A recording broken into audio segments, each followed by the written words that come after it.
The band started officially in 1991, but we started messing around a little earlier than that. Anders and I had become friends.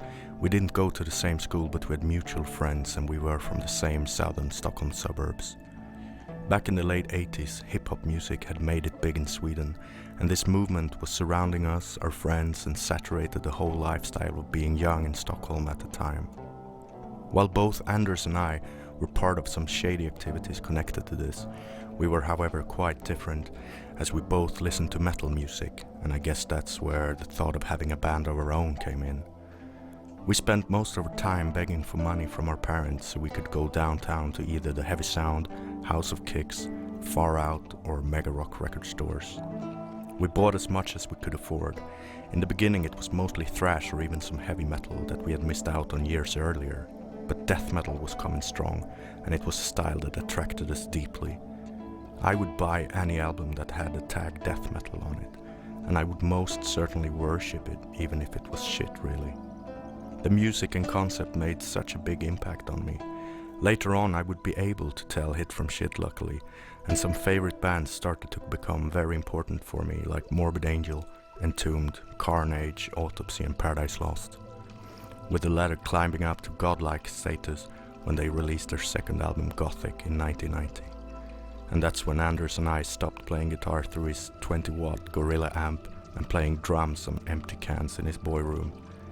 I had a friend called Philip in my school who was also into death metal, and even better, he had written Satan's Kid instead of his name on a school ID, and he had a bass guitar. I had a plan going, so I hooked up him and Anders for a meeting outside a subway station one night, and right there we decided that we had a band. Philip had connections, so he could get us a rehearsal place at the local youth club. I borrowed a drum kit from a friend, and all of a sudden we could tell our other friends that we couldn't join them for whatever boarding parties on Friday evening. Sorry, we had to rehearse with our band. We tried numerous people for the second guitar slot, but never really found one we were content with, so the band remained me, Anders and Philip for some time. We called ourselves Decomposed, and I remember feeling satisfied when someone that worked at the youth club fearfully said, "But it means rotten," when he saw our name on the list of bands rehearsing there. We tried to play all kinds of different styles connected to death metal at once. We had chaotic grind parts going into sloppy doom parts and anything in between. However, the love for slower stuff, plus it was easier to play, like Paradise Lost and Candlemass, made us go for that style, mixed up with some contemporary semi-fast stuff like Entombed and Dismember. We had a number of songs that we kept playing but never really got anywhere, and the harder I think about it, the less I remember. I can't recall the reason why Philip wasn't in the band anymore and why we changed rehearsal place.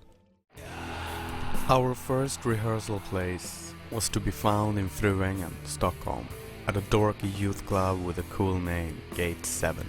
To fit our purposes during the 4 hours every Friday evening we had to ourselves. We had one song written, which we played over and over at every rehearsal. I'm not sure we even heard each other, or even were interested in listening much to each other. I guess mainly everyone was just blown away by the sounds coming out of their own instruments in some kind of patterned noise created together. Just looking at the drum kit and realizing they were no longer cookie/ice cream cans, or that the amp provided by the youth club was a Marshall GCM 800, replacing then my tiny 20-watt Gorilla amp that had no distortion, was simply amazing.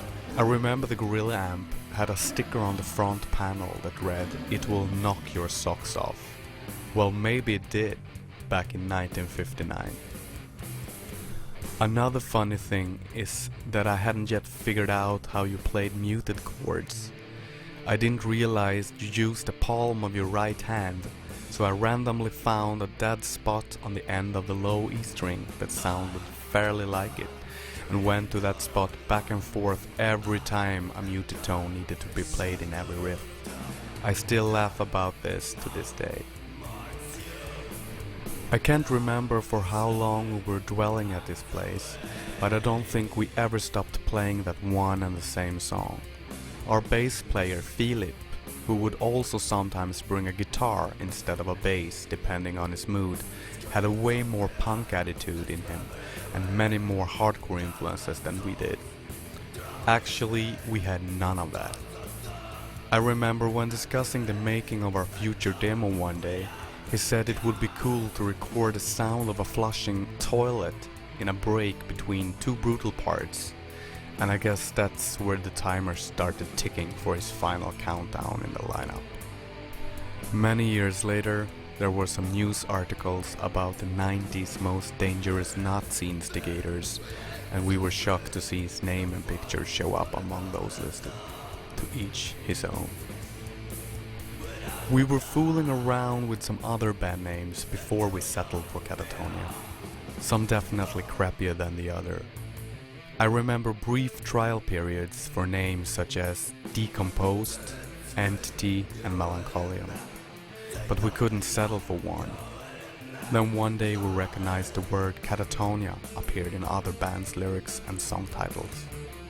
We liked how it sounded, and when we found out it's a form of schizophrenia, we were all totally intrigued by its definition. It suited our vision perfectly, a state of mind where the journey would escape inwards and further away from the outside. To put a more Scandinavian flavor to it, we exchanged the C for a K, and I drew that pentagram-tinged logo to mark the true birth of Katatonia. The rest of 1990 was all about supporting the scene. We would be going to all local gigs, but also travel to other cities to catch any tour that wouldn't come through Stockholm. We did a tremendous amount of tape trading and writing letters. Anybody remembers Return My Stamps? We were trying to get hold of any cool demos, promos, available only on cassette and vinyl at this point in time, and also as many international fanzines as possible. There was no return. The whole underground movement had become our lifestyle. Growing your hair longer and wearing nothing but band shirts, the more obscure the better, together with a flannel worker shirt or an MC leather jacket was the unspoken dress code. Metalheads, that's what they called us. The next step for us would be to record a demo tape. Now it was just Anders and I. We had another rehearsal room downtown, and I recall us writing some parts for the Jehovah and Meth demo right there. One song that we were super happy with never made it to the demo though. It was called Bearer of Light, Lucifer as you know, and it was quite a fast affair. We thought it sounded like thrash going black metal. We got in touch with Don Swanner, known from Edge of Sanity, who also ran his own 8-track studio Gory Sound. To be able to rehearse more than just once a week, we brought my shitty drums and Anders' little 20-watt Gorilla amp to my parents' summer house where we could finish the demo songs in an old barn. We played like crazy for a couple of weeks and finally had 3 songs ready. Soon it was time to hit the studio. When Jonas and I started over on our own, or started for real, we spent most of our days lurking around the floors of this building downtown owned by a cultural circle called Studiefrämjandet.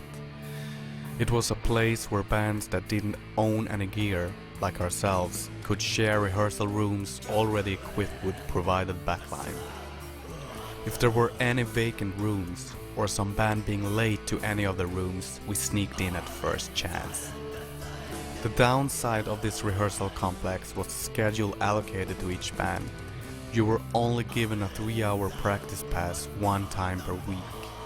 A ridiculously small portion for 2 hungry teenagers happily skipping school and replacing studies with a jam. We would sometimes lock the door from the inside and play so loud pretending we didn't hear the next band come knocking, and we acted like we had forgotten the time. The bass player in the band after us turned out to be a cop, but not even that would stop us. Eventually they installed a decibel detector in our room, which would cut off all electricity, so the room went both silent and pitch black at the same time. I remember one of us then found out you could open up one of the roof panels so we placed the detector up inside the isolation padding. We later found out one of the employees had got burn wounds after having tried to take down an apparently very overheated detector. Oops. I remember every minute of being there was magic. It was exciting and always fun.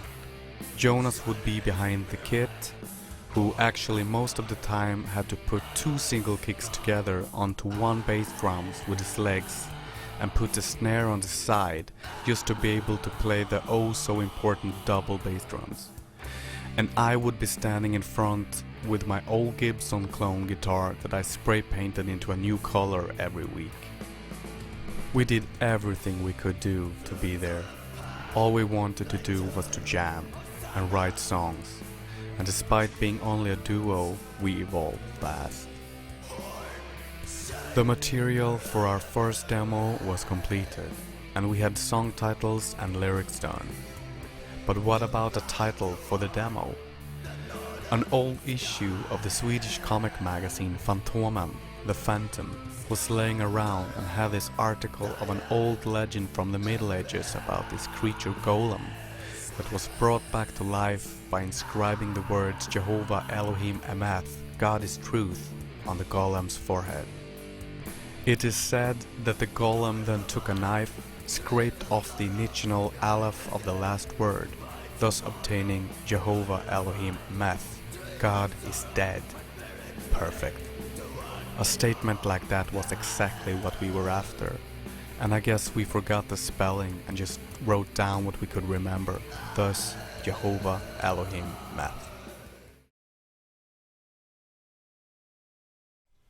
We took a train to Finspång and jumped onto a bus. Dan met us at the bus stop and started talking like crazy. He was extremely funny with a lovely accent.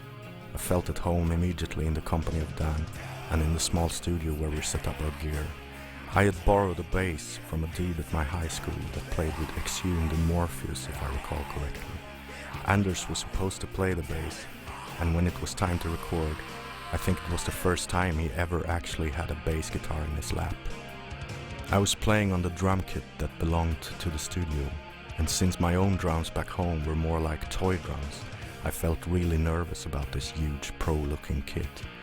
I ran into trouble with the fast parts, and after some talk we decided to take Dan's advice to skip the fast drumming. I played slow rhythms all along instead, and I believe that this is where Katatonia really got started. Back home I couldn't really believe that what I heard on the tape was us. I thought it sounded so good, not just the sound but also the songs. They became better without the fast part, and I really felt that we had something going.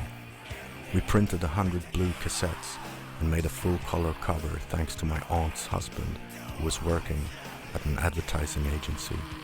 We made flyers that we sent out to our contacts in the underground and started to sell or trade the demo at death metal gigs in Stockholm. One thing that sticks in my mind even to this day is when Anders and me went to a show with Unanimated, and a dude comes up to us saying, "Katatonia, I bought the demo from you at that other gig and it's so damn good." It was the first ever response we had from someone we didn't know, and it was a wonderful feeling. The cover artwork on the demo was a slow shutter speed full color photo Jonas took of me with the moon behind my head, so the light glowed and beamed like a Gloria. It looked really unearthly and mysterious with its deep blue tone. We chose blue cassettes to match the cover. Hell, I even wore blue eyeliner for the corpse paint inside the booklet that also exclusively featured my mom's ladies coat and my one-row pyramid stud belt, grim and true. Needless to say, only about 20 copies went out with the member photos until we severed them off the rest of the inserts. If you formed a band back then and wanted to make yourself a name, it was important to be vocal about where you belonged, what country/city, and to define your style. Genres and labels were damn important, as albums were categorized into different bins if they belonged to heavy, thrash, doom, death or black metal, and so on. On the first flyers for the demo, I put down the words Gothic Black Metal. foremost to distance ourselves from the extremely hyped death metal boom that was everywhere. But also because we always carried black metal influences that we wanted to mix up with doom and death metal. Our image and visual aesthetics always leaned towards black metal, which the early photos shows, but we were musically more refined and maybe less evil, maybe less raw than black metal is generally known for. I guess after all, we were a little bit of everything thrown in a mid-pace blender. We felt musically close to bands such as Paradise Lost, Bathory and Tiamat. In every review the words dark and melodic were mentioned. Those two words have stood the test of time and still make up the essence of the band today when you combine them together. The demo had been reprinted a couple of times with red and transparent cassettes, so it had reached 500 copies sold and sent out, an amazing amount. We started answering interviews and fanzines and it felt like the ball was rolling. After a gig that we went to in Uppsala, I think it was with Immolation Massacre, we started talking to this guy that we knew briefly who had heard our demo. He was a bass player and he said he really loved our style. We thought he seemed to have the right approach, so we finally had a new bass player, Guillaume Luche. Started writing new songs with him. Sometimes we went to graveyards at night to find the right atmosphere for what we were doing. Great times. Got a few record deal offers from small underground labels, which felt nice. We decided to go with the Swedish label No Fashion Records. They had released the first Marduk and also signed Dissection and Unanimated, so it felt like a great label to be on. The new songs we made were more doom metal and less black metal as on the demo, thanks to the great inspiration from Bathory. We listened to Paradise Lost all the time, but we had also explored a band that was about to become very important for the three of us, Fields of the Nephilim. Their guitar work with a lot of delay was blowing our minds. We also got our first gig offer, which was taking place the very day before we were going back to Gore Sound to record our debut album. We needed a second guitar player to do the gig, and Guillaume knew a guy who had potential. He rehearsed with us a couple of times and I think he thought our songs were simple and boring. He was the shredder type. But he agreed on doing the gig with us. When he came to the venue, I was already disgustingly nervous. Edge of Sanity was supposed to headline, but they couldn't come, so Hypocrisy were there instead. Also Austrian band Disharmonic Orchestra played, plus a bunch of local bands with us as openers. We had decided to play the Jehovah Elohim Meth demo through 3 songs and then walk off. Anders was going to sing, as I was unsure of if I could sing and play drums at the same time. At soundcheck we realized he had a very short cable for his guitar, so he couldn't be in the middle of the stage. He was forced to stand pretty much right by his amp. Just before the show, our session guitarist said he was going to do something on stage, a stage show. We had no idea what was going to happen. All of this, plus the gig itself, made me so nervous I had serious plans of escaping the venue and taking the train home. Luckily I was convinced to stick around, but what a gig. The first thing that happens after my 1, 2, 3, 4 count is that Guillaume bangs his head right into the head of Anders' guitar, falls back and onto the floor. He has to perform sitting for a while. Our session guitarist pulls up a guy from the audience. The guy is dressed up as a priest. The session guy brings out a knife and cuts the throat of the priest. The priest is spitting blood all over the front row. Looking back on this, I think it was a great thing to do at the first ever gig. But sitting there trying to play the drums with no idea what was going to happen. But of course having to watch it, well, it was kind of distracting. A little traumatized, the 3 of us board a train to Finspång the day after. We are, however, very proud that we made it and very fueled up for all the new songs that we were going to record. Hooking up with Dan again is great. He's got big plans for the album as well. The recording is going really well.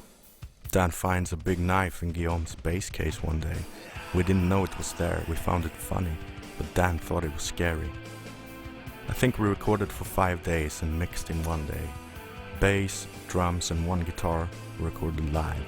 Second guitar, vocals and keyboards were done afterwards. The weird, unfat guitar sound came from Anders connecting the distortion pedal and the delay pedal in the wrong order. But the unique tone shines through, and I actually like it now. Dance of December Souls was born. Born but not delivered. I think we had to wait more than a year to have it released, which was a grim long time for some 18-year-olds who had just climbed step 1 on their ladder to stardom and world domination. When we signed with No Fashion Records for one album, the contract was just composed of a couple of lines that didn't even reach down half an A4 paper sheet. But the pride of knowing we were signed and were gonna record a debut album that would soon to be found physically in stores around the world was such a rewarding feeling that not 100 A4 pages could fill. Compact discs, or simply CD, had made its major debut on the market and was quickly becoming increasingly popular as the media of choice. The cassette media, or MC as it was called, was dead by now. But the LP, the vinyl, was still being sold. You could see the shops lumping the genres together, whereas in the past it was all tagged and divided across every subgenre. This milestone is still one of my proudest moments and maybe the biggest goal I ever had. Back then, the nature of the record industry and the media industry was so immensely different from what it is today. It was really hard to get signed, and many bands didn't pass their demo days. But if they did release an album and enter the market, you could make one thing damn certain. Kids would pick it up almost only for the cover artwork, or the logo, or the band name, or even which label it was on. And most of us would play it to death. Unfortunately, or fortunately, we got to experience some of the ugly and filthy backyards of the music biz already this early in our career. As Thomas Nyqvist, the owner of No Fashion Records, quickly lost control over his label. Just before it all went down the drain, he sold his whole creation behind our backs to the Swedish distribution company House of Kicks. This resulted not only in the release of the album being postponed for what seemed like an eternity, but now we were also told we were signed under a new deal, with their figures under their conditions, a contract that didn't even have our signatures on it. The only right thing at that time would have been for Mr. Nyqvist to file for bankruptcy and to return the album masters to their faithful and respective owners. But we all got ran over like rats and became floundering victims caught in the slime. We ended up filing a lawsuit, a tedious process that should have been brought justice to the table once and for all, but resulted in nothing good. House of Kicks couldn't be touched, and Nyqvist, who was convicted guilty of several wrongdoings and owing us masters and money, was declared personally bankrupt and put on a so-called existential minimum. All we ever wanted was to sign a deal, record and release our album under the relevant terms, and then look for world domination. Eventually the album got released, and we had to swallow the deception to move on. We couldn't let this moment we had waited our entire lives for to be ruined. But we refused to have any contact with the people who released the album because they were no record company. No Fashion 2.0 was nothing but a present plant in disguise, distributing albums for profit, and they quickly learned that Dance of December Souls was a success. It sold really well from the get-go and was critically acclaimed, so they did their best in trying to persuade us to re-sign with them. We were dreaming youngsters, but we weren't arch-idiots. We had a few gigs in Sweden promoting Dance of December Souls, not much but enough to keep us going. Umeå, Karlstad, where we slept outside at the bus station. Norrköping, where we slept 4 people on 1 mattress. Stockholm, perhaps a few more. The album got a lot of praise in the press, including a raving review in one of the daily newspapers. Perfect thing to show our parents, letting them see that all the years of hard work finally paid off, kind of. All of a sudden we got tired of the metal sound and decided to go full-on goth. Not as in goth metal though. We had been listening a lot to Fields of Nephilim and Sisters of Mercy, etc., and wanted to explore their dark sound. Maybe the problem was that we were too young and had not been taking enough amphetamine in Leeds to actually get the true downtrodden spirit of a goth rocker. We tried though, and it resulted in one song called Scarlet Heavens, which was later going to be released on a split 10-inch with the Irish band Primordial. We signed to the Italian label Avantgarde Music, recruited Fredrik Norman from Swedish Deathmongers Uncanny on second guitar, and decided to reactivate the sound of Dance of December Souls. The plan was to record an EP to see how the new label was working. Went down to Unisound and recorded and mixed the whole thing in one day. We had intended to record For Funerals to Come at the infamous Sunlight studio, but our visit got cancelled last minute. I had itched to play on Sunlight's D-Drums digital drum kit, and I was really bummed out that I wouldn't be able to. But I asked Dan if he had something similar in his studio, and he did. That's why the drums sound so strange and bad on that release. I take full responsibility. Neither Dan nor the other guys wanted me to play on those digital drums, but for me it was a dream coming true. The EP is alright, it's only got 2 real songs on it, with the first one, Funeral Wedding, is most resembling the Katatonia from the Dance of December Souls album. We returned to Dan and Unisound later on same year to record a couple of songs for a compilation CD that was going to be released by a Swedish label called Wrong Again Records. We wrote the song exclusively for this recording, and I think both Black Erotica and Love of the Swan were perfect for the current Katatonia sound. After the release of the For Funerals to Come EP, we were supposed to go on our first tour, a European run with Avantgarde Music label mates Unholy. But somehow this tour never happened. I can't remember the reasons. This led to some sort of stagnation within Katatonia, as Anders had also started to expand his interest in black metal and started up the solo project Diabolical Masquerade, while me and Fredrik were fooling around with riffs that would eventually be the side project known as October Tide. Anders and I drifted apart for a while. Things like that happen.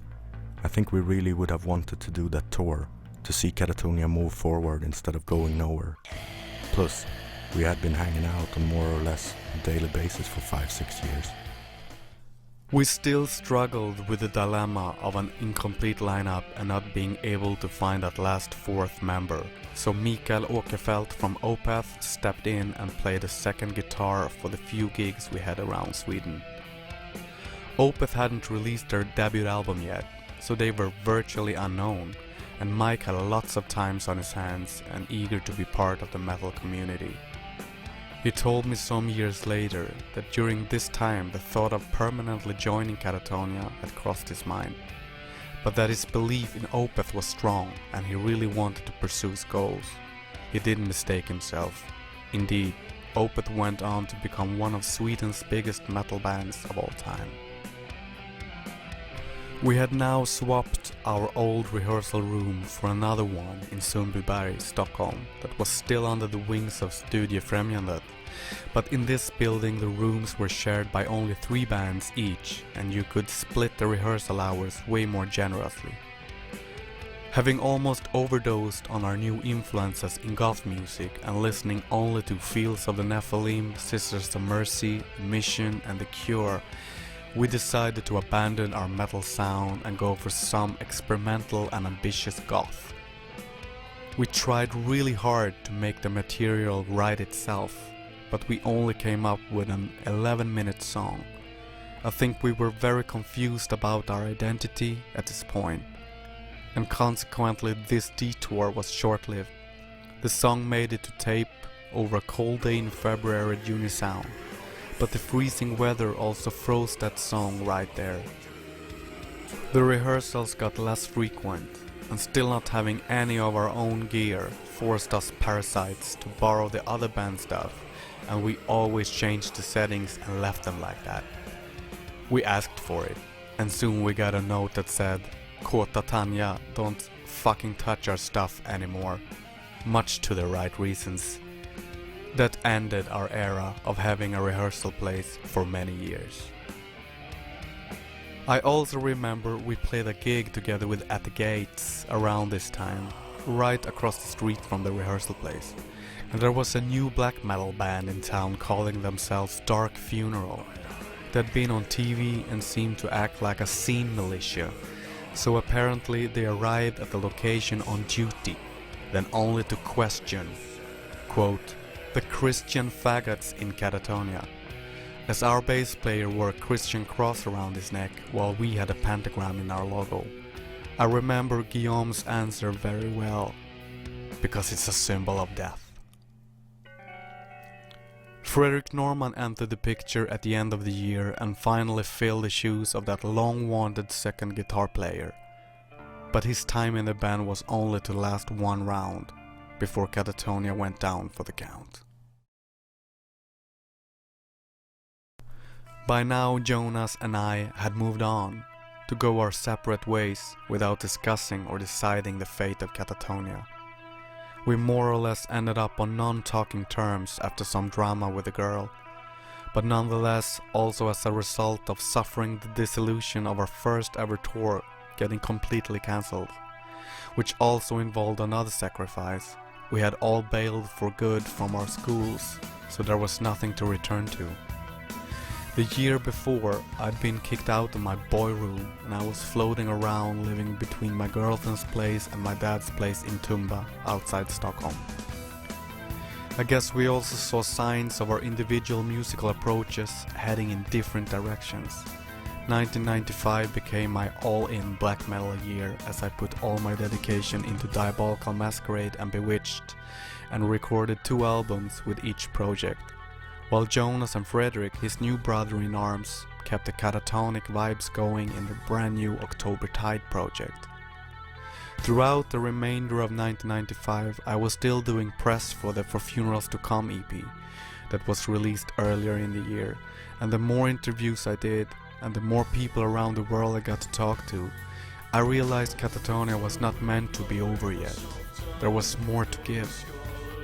I decided to quit my day job that had been sucking my energy dry for the last 6 months and started preparing a second album under the title Where Hearses Go. I had this perfect vision in my head for how it was going to sound, a mix somewhere between The Cure, Fields of the Nephilim and Chris Isaak. In other words, another attempt at pursuing a non-metal path like we tried the year before, but this time maybe a bit less goth. I was so determined to make this happen that I even booked studio time at Unisound without even having talked to any of the old members. Arrogant and full of ambition, I didn't even consider getting turned down. I got a phone call from Anders asking whether I wanted to be part of a new Katatonia album or not. I think he had been in touch with Guillaume, who wasn't really interested anymore since he had started to explore the world of hard synth and industrial music. Anders told me he had already booked the Unisound studio quite soon too. I asked if he had any songs and he told me he had a few, but they were more in the vein of the Scarlet Heavens track that we did, perhaps with a little more Chris Isaak thrown in. I really wanted to get back to Katatonia, but I didn't want to play goth. I wanted Katatonia to keep progressing, do something unexpected, maybe even regressing. We hooked up and started jamming on a couple of new ideas. I think we did the first riff to the song Brave and something more. We talked to Fredrik as well and he was good to go. For some weird, stupid reason we didn't write more music prior to entering the studio, and the whole session was to become a nightmare. A creative nightmare, I must add. We never told Dan that we didn't have any songs. After having set up the gear the first day in the studio, done a bit of sound checking for the drums, Dan went home and we realized we had to write at least one song during the night so we could start the recording the next day.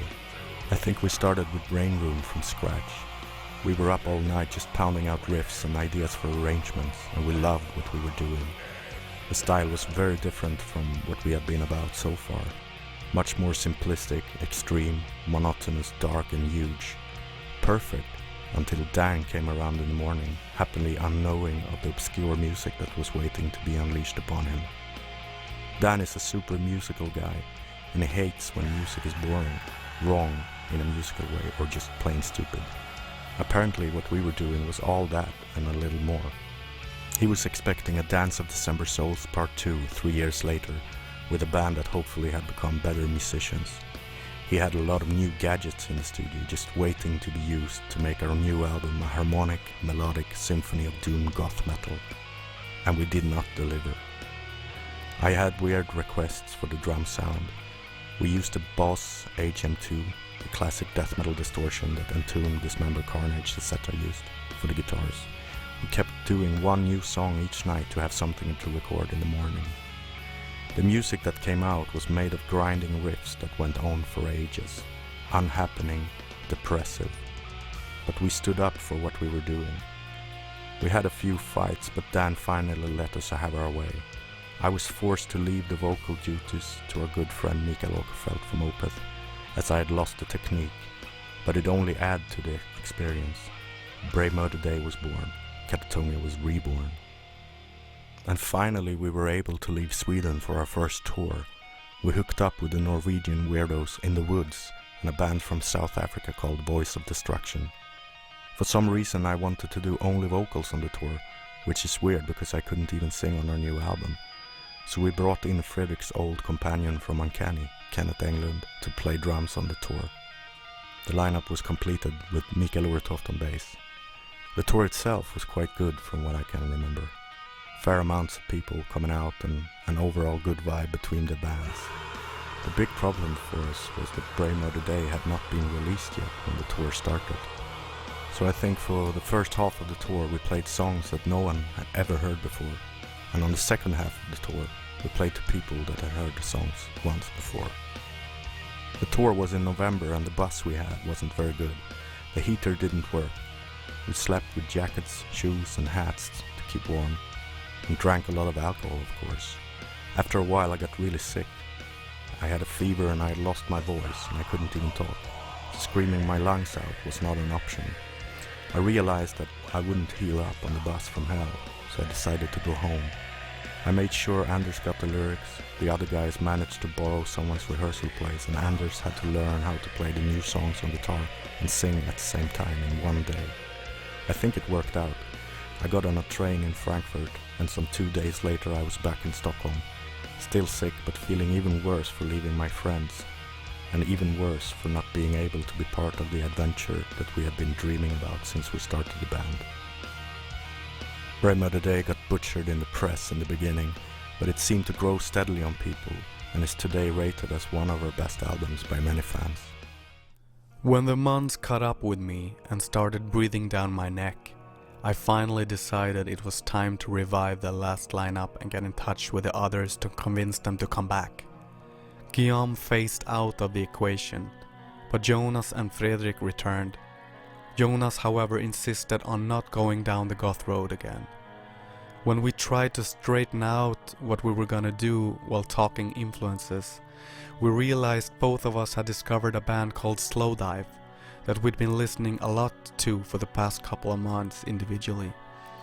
Jonas was also very influenced by a new Swedish upcoming band called Kent and the American singer-songwriters Red House Painters, both which I hadn't started to appreciate yet.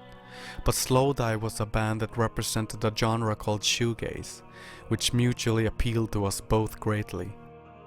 It was a style of extremely reverberated and atmospheric guitars with lush, sweeping vocals on top. We decided to do something that had never been done before and create a death metal version of shoegaze, which declared the birth of the Brave Murder Day formula.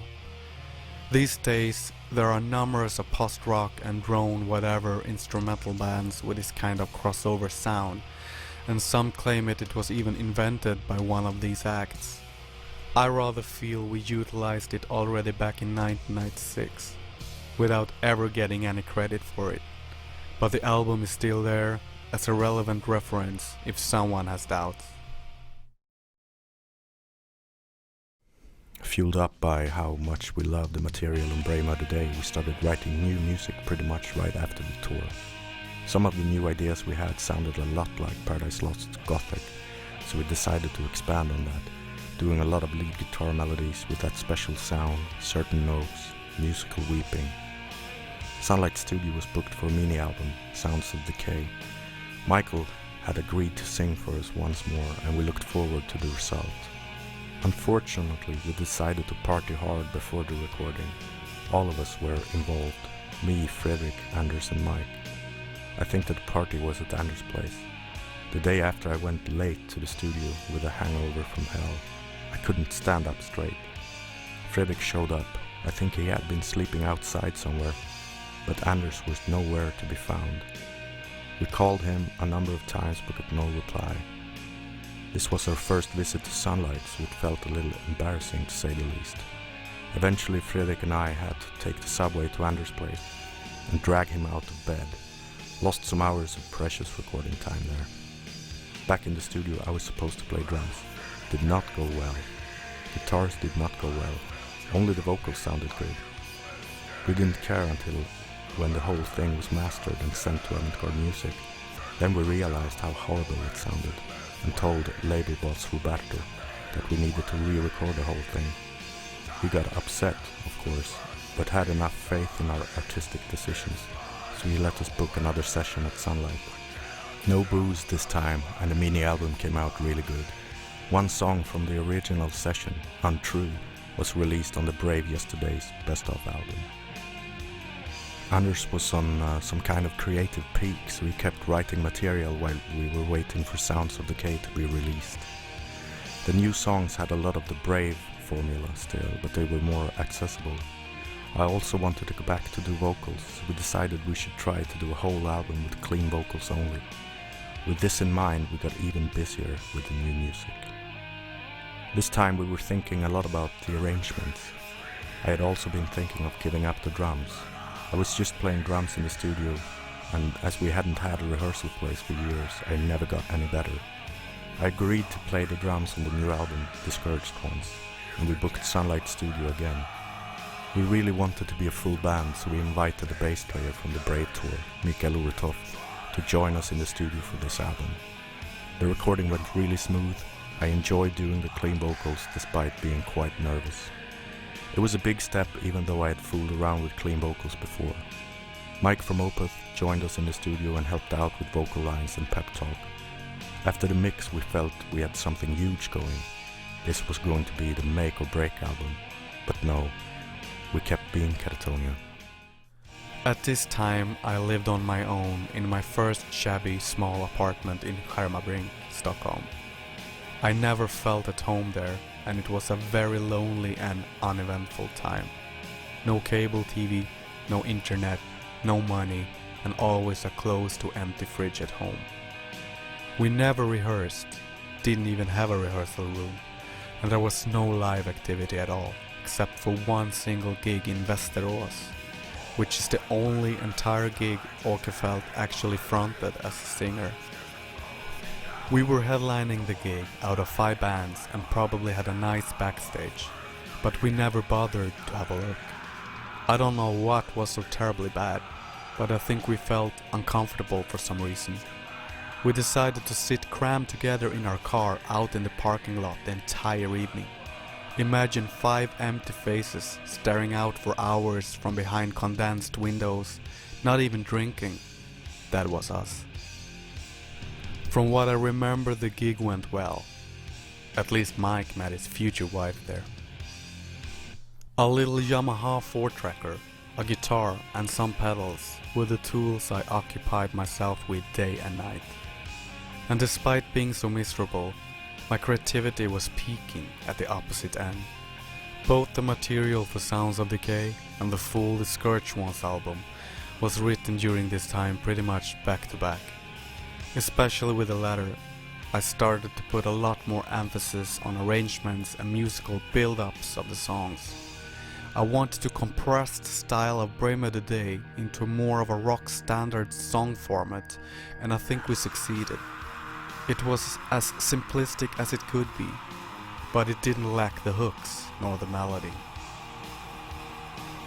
I remember we were looking for a drummer and put up ads in the music store saying one of your feet should be on the bass drum and the other on the hi-hat, to mark and emphasize our rock approach. But we didn't find anyone that would seem to have the personality we were after. the most common problem in the band since the start. So we decided that Jonas would do one last album of drumming, and then he would switch to lead vocals from here on. I also sang a lot of the backing harmony vocals on the recording of this album. In the chorus of the song I Break, it's actually me on lead vocals and Mikael Åkerfeldt on the harmonies. Fred Estby, the drummer of Dismember, who engineered the recording at Sunlight, said we sounded like the Cranberries. I drew a new logo, much more distressed looking than the previous one, and as the double bass drums had disappeared, so did the pentagram. Being Katatonia means nothing is ever gonna happen. The album title says it all. Discouraged Ones was released and got mixed response. We thought the album was great and we were eager to promote it, but nothing happened. I don't think we even did one single gig to support the album. No tours, no gigs. I'm not sure why, but probably a mix between the usual Katatonia manner and the fact that the label had a hard time selling the album. We were an underground band that all of a sudden tried to step up the ladder and do something that Paradise Lost and Tiamat had done before. Our problem was that we were still very underground, whereas they had been doing their thing for years and had a huge following already when they started to alter their sound. But we got the album of the month in Terrorizer, which felt like a relief. Oh well, I remember that we had one gig scheduled in Norway. As I didn't want to play drums anymore, I had talked to Anders Nordin, a drummer who had just left Opeth. He agreed on doing this one gig with us and we rehearsed with him. Then 1 or 2 days before we were leaving for Norway, he called me up saying he couldn't do the gig. It was something with his work. Discouraged Ones? Kid me not. The one good thing that came out of this album was that we got letters and phone calls from bigger record labels. Especially Earache and Peaceful were very interested in what we were doing. After some talk with both of them, Anders and I flew over to England to have a meeting with Peaceful. They had been releasing some of our all-time favorite albums through the years, so it felt like a dream coming true. Hammy and Lisa Peaceful were great people, so we signed with them, and this was the goal we needed. New label, new opportunities, and a good reason to start writing music again, instead of sitting around being discouraged. We started writing songs, and were on the lookout for a new drummer. Tried a few people, they were good drummers, but we didn't click, I guess. I remember by now we actually had found a new rehearsal space again, situated below the busy street Hornsgatan, Stockholm, where we practiced all the new songs for the upcoming live activities. But the whole year went by without one single gig.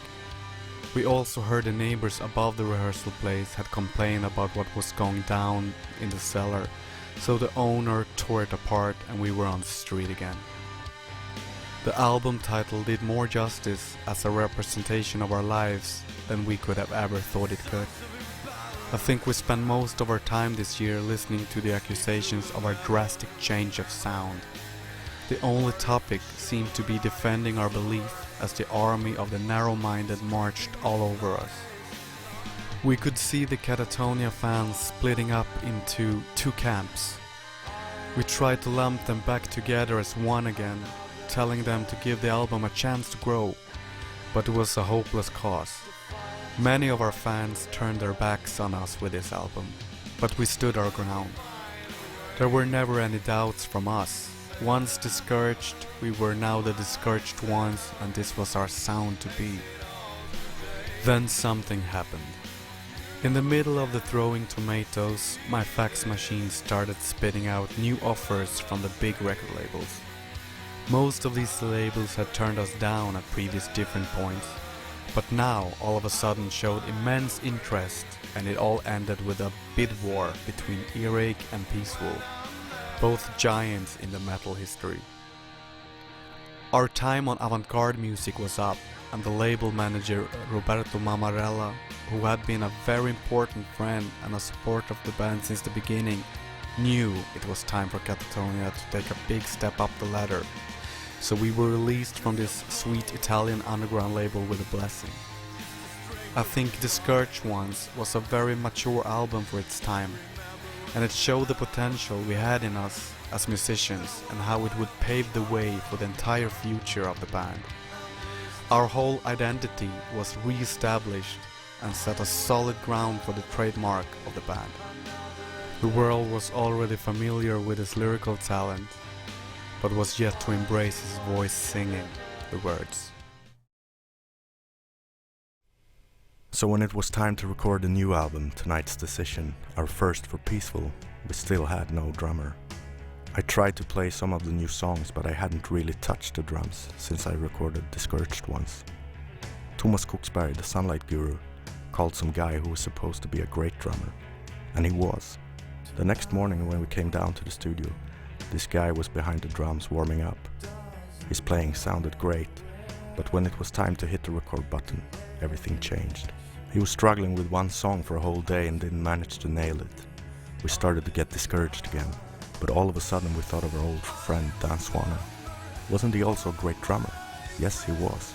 I called him up and he said, "I will be on the first train to Stockholm tomorrow morning, and I will take the last train home tomorrow evening." I said, "I'm very happy that you're willing to help us, but we have 13 songs that you have never heard before. I don't think you can nail it in one day." He said it was no problem. So he came down, played 13 songs to nothing but a click track. He had scribbled some notes about what kinds of rhythms the songs had, as we had showed him on the demos. He put the note on the hi-hat stand, and then we yelled in the talkback microphone every time it was time for a new beat. He went back home with the evening train, and we had drums on the album. The rest of the recording was really smooth. The material we had was once again our best so far. Mike came down to the studio again when it was time for vocals, and we had a great time together. Peaceful were happy with the album and they hooked us up with the management. Things seemed to be going our way finally. We get a phone call from Peaceful saying they were putting us on tour with Paradise Lost, the Scandinavian leg of their host tour. Great news, but we had no band. We just had 2 guitar players and 1 vocalist. The tour was going to kick off soon. Stressful discouragement appears, but Freddy comes up with an idea. His brother Matthias, who is also a guitar player, can play the bass, and Matthias is playing with a good drummer in another band, Daniel Liljeqvist. We have no other choice than to trust Fredrik's judgment. We travel to Avesta and hook up with Matthias and Daniel. We knew Matthias from before, but we had never met Daniel. He had, despite the very short notice, managed to learn all of the songs on the list that we had sent him. I was so impressed with his drumming. We all were. Matthias was a good bass player too. We were ready to tour again, and we are assured that this is our time. We are going to match Paradise Lost. We rented some gear on a van, got a sound guy flown in from the UK, and embarked on the tour. First stop Denmark. We were there a day prior to the gig, so we all had to sleep in the van. Not comfortable. The next day we have aching backs and limbs. We are hungry and thirsty as we come to the venue where we park beside Paradise Lost's nightliner. We can see through the window that they are chilling in the couches, playing PlayStation. Reality versus Dream 1-0. The tour is a good wake-up call for us. We realize that if we want to step up to PL's level, we can't just sit around and whine that nothing ever happens. Daniel and Matthias become permanent members of the band, and finally, we can feel that we're going somewhere. Slow but steady. I had moved away from Skärmarbrink and back to the Red Line in Hägersten. Rewarded myself with a digital 8-tracker that had lots of effects and a drum machine. Creativity still running high and very fueled by the new deal with Peaceful, I wrote and made demos of all songs for Tonight's Decision in a relatively short period of time. Some new influences had also made an impact. Jeff Buckley, by whom we even recorded a cover song, Ben Christophers, Tori Amos, some others. We had a brief stint with a management from the UK that I think Cradle of Filth had, or was working with. Now looking back, I guess we didn't really need them, but signing with a big label like Peaceful, we thought it was mandatory to have a manager and an agent on board. Which in a way is true. The more popular you get while trying to stagger onwards without them, you'll sooner or later crash and burn, or you'll simply go nowhere at all. But what if that's just the problem? Already having a management and still not going anywhere. That will cost you more than you can afford. Happy to get a support slot on Paradise Lost Scandinavian dates, but otherwise very fed up with the low activity and not getting pushed on any level. I couldn't stand to read the statements of our only income in advances and merch royalties going into someone else's pocket for a hefty cut before reaching the band. I decided to end our collaboration. The first sign of me taking on some kind of loose manager role for the band was born right there. I had seen this artist doing these incredible Photoshop designs. His name was Travis Smith, and I tracked him down and expressed it would be an honor to work with him. He replied basically the same to me, and this marked the beginning of a collaboration that will last all the way up till today. The artwork for tonight's session has been voted by many times as his best work. I first met Fredrik and Matthias back in 1997 or 98. Matthias and the bass player of Hardcore act Subdive had seen me play drums with my band Wicked, as we were support for Luke, a Swedish version of Limp Bizkit, sort of. Subdive, where Fredrik also played guitar, lost their drummer Kenneth Engdahl. Does that name ring a bell? And needed a new one. After a phone call and one listen to their EP, I accepted their offer and joined them. I had never heard a song from nor heard of the band Katatonia before Fredrik asked me to play drums for them on their Scandinavian tour, opening for Paradise Lost in 1999. He gave me a cassette with a bunch of songs from Discouraged Ones and the brand new Tonight's Decision. Actually, I think it was one album on each side of the tape, and nobody had told me what songs to learn, so I listened to that tape every day in my mail delivery car for about a week, learning all the songs by heart. First rehearsal was also the first time I met Jonas and Anders. They seemed a bit shy, but nice guys. Katatonia didn't have a rehearsal place, so we borrowed Subdives. We didn't jam or anything, just straight to the first song, For My Demons, and it sounded crisp and tight from the first try. Playing the rest of the songs was easy, and I really enjoyed playing with real musicians, and on the tour I realized I never had so much fun, neither on nor off stage. Happy to finally have a full lineup that seems to be working. We, or rather Anders, start to write songs for the next album. Not much touring back in the day. It's such a relief to be able to write songs that would not be limited to what the drummer could or could not play. And with Daniel in the band, we're content that we can do a little bit more complex riffs and rhythms, fuller arrangements, and overall better songs. Sunlight Studio is once again booked, and we finish up the demos for Last Fair Deal Gone Down. Unfortunately, we haven't had a rehearsal place in Stockholm since the last one a couple of years ago, so Daniel has to come down and play the songs for the first time already in the studio. Daniel is as poor as us. He comes to Stockholm with no money, not even cash to buy drumsticks. I have to check my basement and find drumsticks that I bought in 1991, some weird Tama edition called Triangle Grip or something like that. They are already worn out, but he manages to record a whole album with that pair of sticks. Quality indeed. It feels great to have the drums on tape. Yes, tape. Daniel goes back to his native Ludvika. Both Anders and I work at the post office during the day, and then we take our bikes down to the studio at night to continue working. It's totally exhausting, but we have so much faith in this album. It's what makes us go forward. The post office work we do to be able to pay the few bills that we have. The rest is all Katatonia. Fredrik and Matthias come down to put down their parts. Both guitars and bass sounds great. Anders and I continue to work at night, but sometimes when we arrive at the studio in the evening, there are other bands there. We then have to bike back home, sit around and do nothing until they give us a call from Sunlight saying the other band is done for the day. We ride back to the studio in the middle of the night, manage to work a couple of hours, and then have to head home for a couple of hours sleep. Back to the post office in the morning, back to the studio in the evening, work all night, repeat. When the album finally is done, it feels like all work really paid off. It's definitely our strongest album to date. The sound is powerful yet dynamic, and the songwriting has improved a lot. I can't remember if we slept for 2 weeks straight when we were done, because we should have.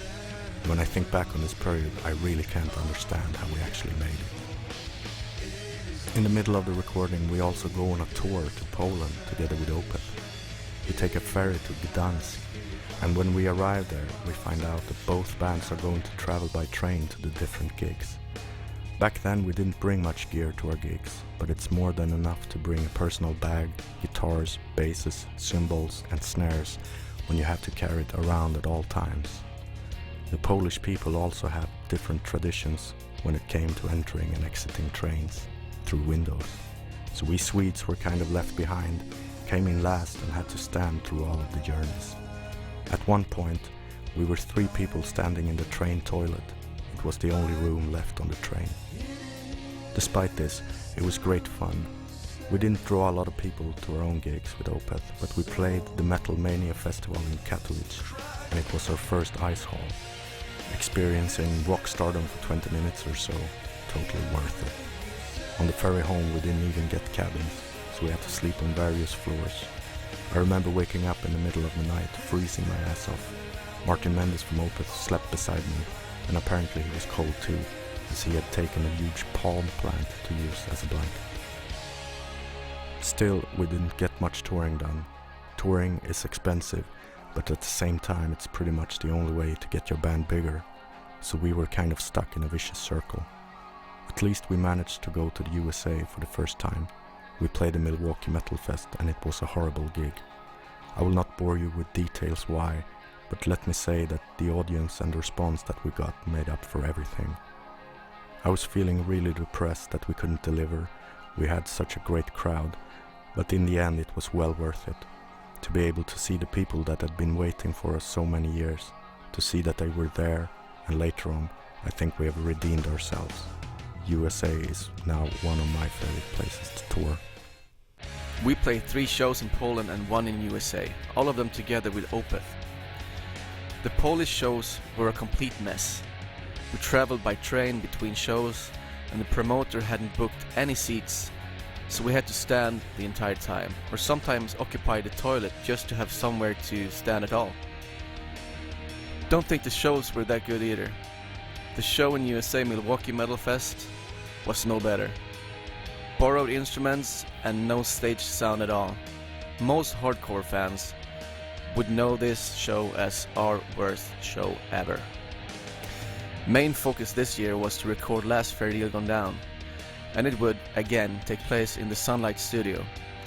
If I remember it right, I think we took a break from recording to do the Poland tour, and when we came back to the studio, some other band had taken our studio time and we couldn't continue straight away. The drum parts were done before we left though, but it had taken about 2 weeks to finish. It was the first time ever I played with a click track, and I don't think I knew the arrangements of the songs very well neither. When we were rehearsing for the Poland tour, Anders played the main riff of what was to be the song Tear Gas, and that's about what I heard prior to entering the studio. Once there, I listened to the demos and tried to remember the arrangements before nailing it on tape.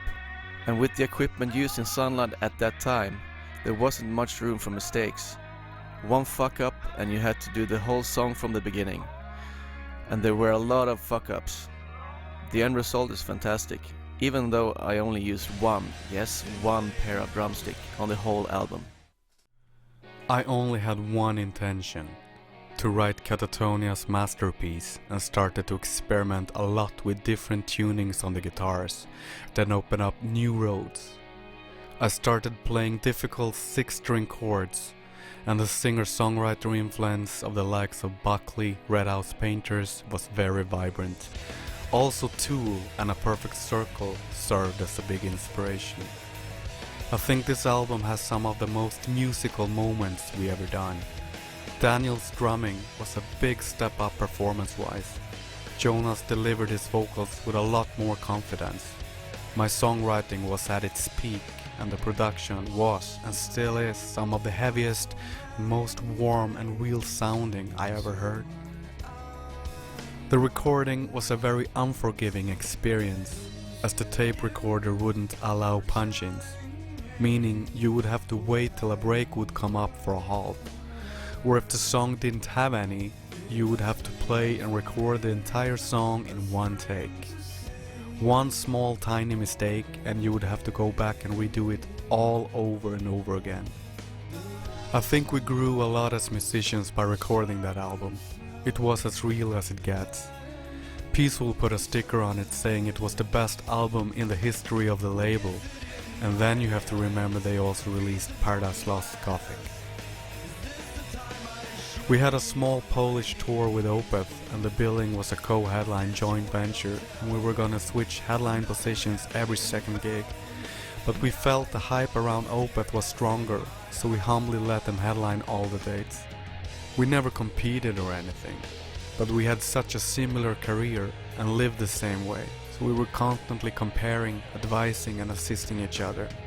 But this is where they passed us by, and rightfully was to move up many levels as a result of their immense touring. We should have followed their footsteps already back then, but they moved on to music formations and we stayed with Peaceful. They were standing with a manager and an agent, while we were standing in a limbo. Last Fair Deal Gone Down was released and the response from press and fans was immediately good this time.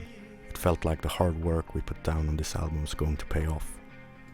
We played Peaceful's festival tour Peacefest, 3 gigs if I recall correctly, in the UK, Belgium and Holland. The gig in Holland was one of the worst gigs we ever did, due to too much alcohol before going on stage. It haunts me to this day.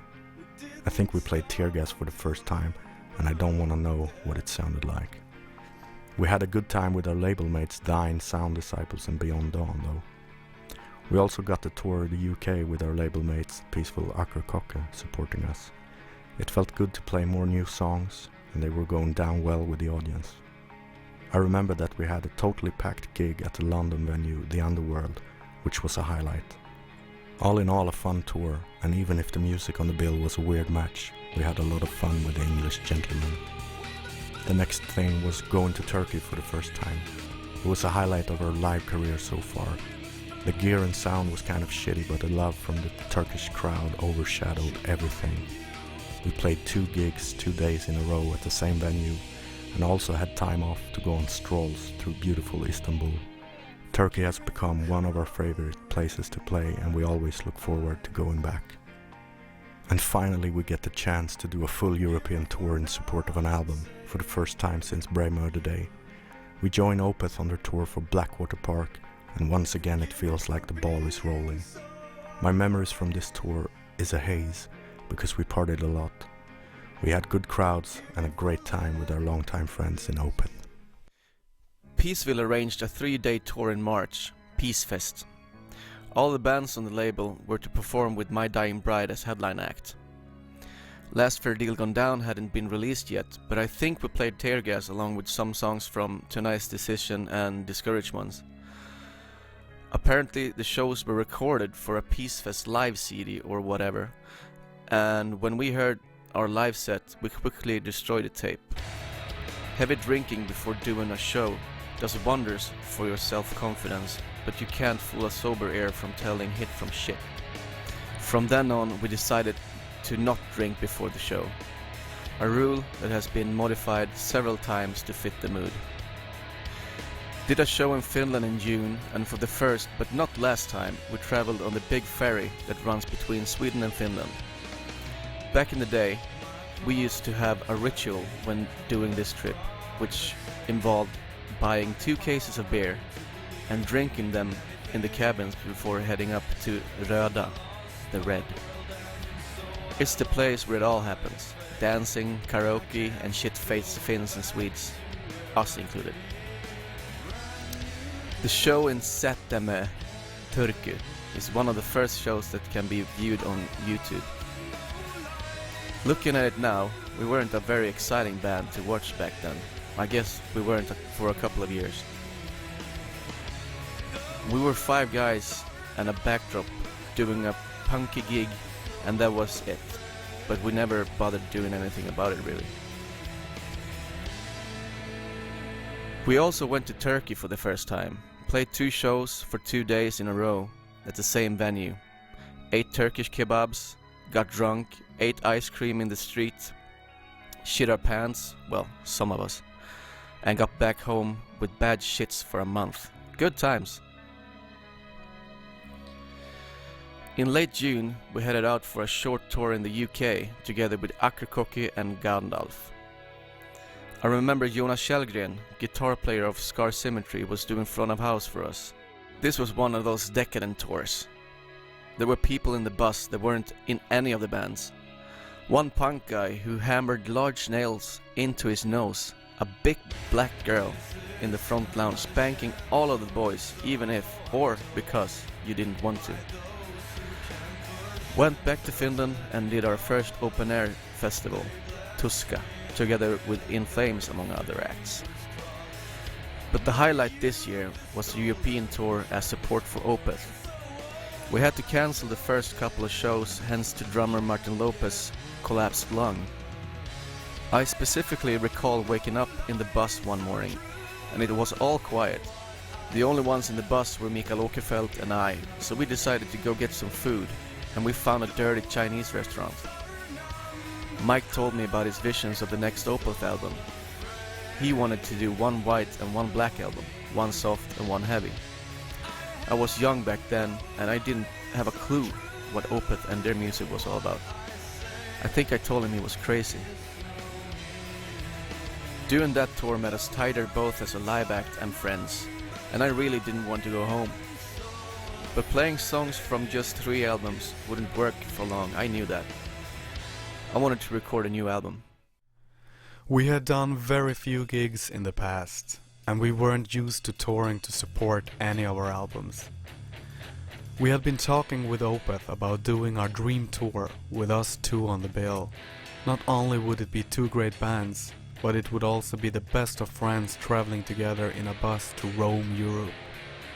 It was a good tour, but I remember I had to make a lot of angry phone calls to their agent, which today happens to be our agent, as none of their tour posters had our logo or even name on them. It just said, plus support, and we were promised a special guest slot, including our logo. We had nobody speaking on our behalf. I remember once we got to the UK on that tour that Mike and Peter from Opeth were gonna go away for an evening for business dinner. It proved to be with Andy Farrow of Northern Music, who today happens to be our manager as well. Someone indeed works in mysterious ways. This year it's quiet on the live front, fueled by the, in our eyes, success. Last fair deal gone down, we start thinking about the next album. Anders and I set up a home studio at his place. We get a MacBook and recording program, Cubase, plus some other gear. We decide that we should be working at least 8 hours a day, writing music. After a couple of days we can see a pattern. I started showing up at Anders' place by 10 or 11 in the morning. But we can't get started right away. There are things we have to watch on TV. Maybe there are movies we have to see before getting started. Sometimes we need to go out and have a few drinks first. But during the night, the music speaks. At night we get as creative as can be. The Viva Emptiness songs are nocturnally born one after one. So we keep working the night shift and everything sounds really promising. We send out CDs to the other guys with our ideas and we get together, rehearse a little I think, and book time in a fancy studio in Stockholm called 301. I think Europe's The Final Countdown was recorded there. I seriously can't remember why we chose that studio. I don't think we realized what we were doing. We decided that we should be engineering the whole album by ourselves. So we had a guy who came in and put the microphones at the right places on the drums. Then we started to record everything by ourselves. As Anders had learned Cubase and this studio was using another recording program called Logic, he had to relearn the whole process again. It took some time, but we managed to track all the drums. When it was time for guitars, we couldn't get a decent guitar sound. We simply didn't know how to work those things in the studio. We then decided to record all guitars through a digital preamp and the same thing with the bass. The studio time we had booked, I think it was 1 month, is soon going to end and we're still recording vocals. This means that we won't have time to mix the album. Sound-wise, everything is chaos. We see no other choice than to call Dan Swanner, who has closed his Unisound studio and is working in a music store. He recommends a studio in his hometown Örebro. It's called Studio Kuling, and the guy who's working there, Jens Boge, has just taken over the studio from the previous owner. Anders and I traveled to Örebro to hook up with Dan and Jens and to have a meeting about the situation. Both of them are keen to take on the project of mixing the album, so we split some of the duties. Dan is going to get us a drum sound and a guitar sound, and then Jens will mix the whole thing. So everything gets started. I track the last remaining vocals in the small studio at Kuling, while Jens is starting to mix the album in the big studio. To hear the sound go from totally chaotic to audible is such a relief. In hindsight, the sound that we got is not really what we had in mind when we started writing the music for Viva Emptiness, but Jens did a very good job to save it and make it listenable. Lesson learned: don't waste money on a big-ass expensive studio with a recording room where they usually record huge choirs if you're just gonna sit around, record guitars through a digital preamp straight into a computer. The least busy year for us, show-wise. We did 2 shows in Sweden and went to Estonia. Main focus was to write a new album and record it.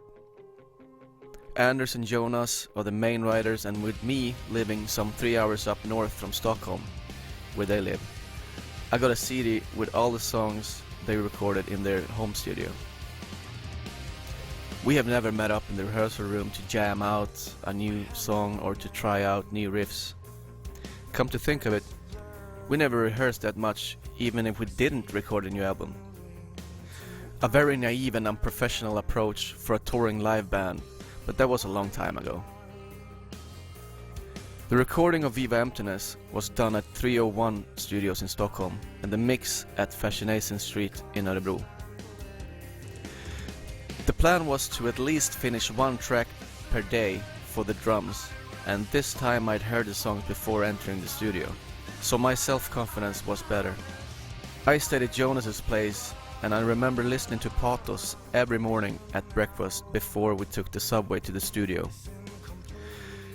We decided to record and produce everything ourselves, and only had a guy setting up the mics for the drums. We soon found out that we've taken water over our heads. When doing pre-production of the songs, Anders and Jonas used Cubase or something similar, and in this studio they used Logic. Anders sits down with a huge sigh and starts relearning with the help of a thick manual for Logic. At least we managed to record the drums with, however, a very poor sound quality.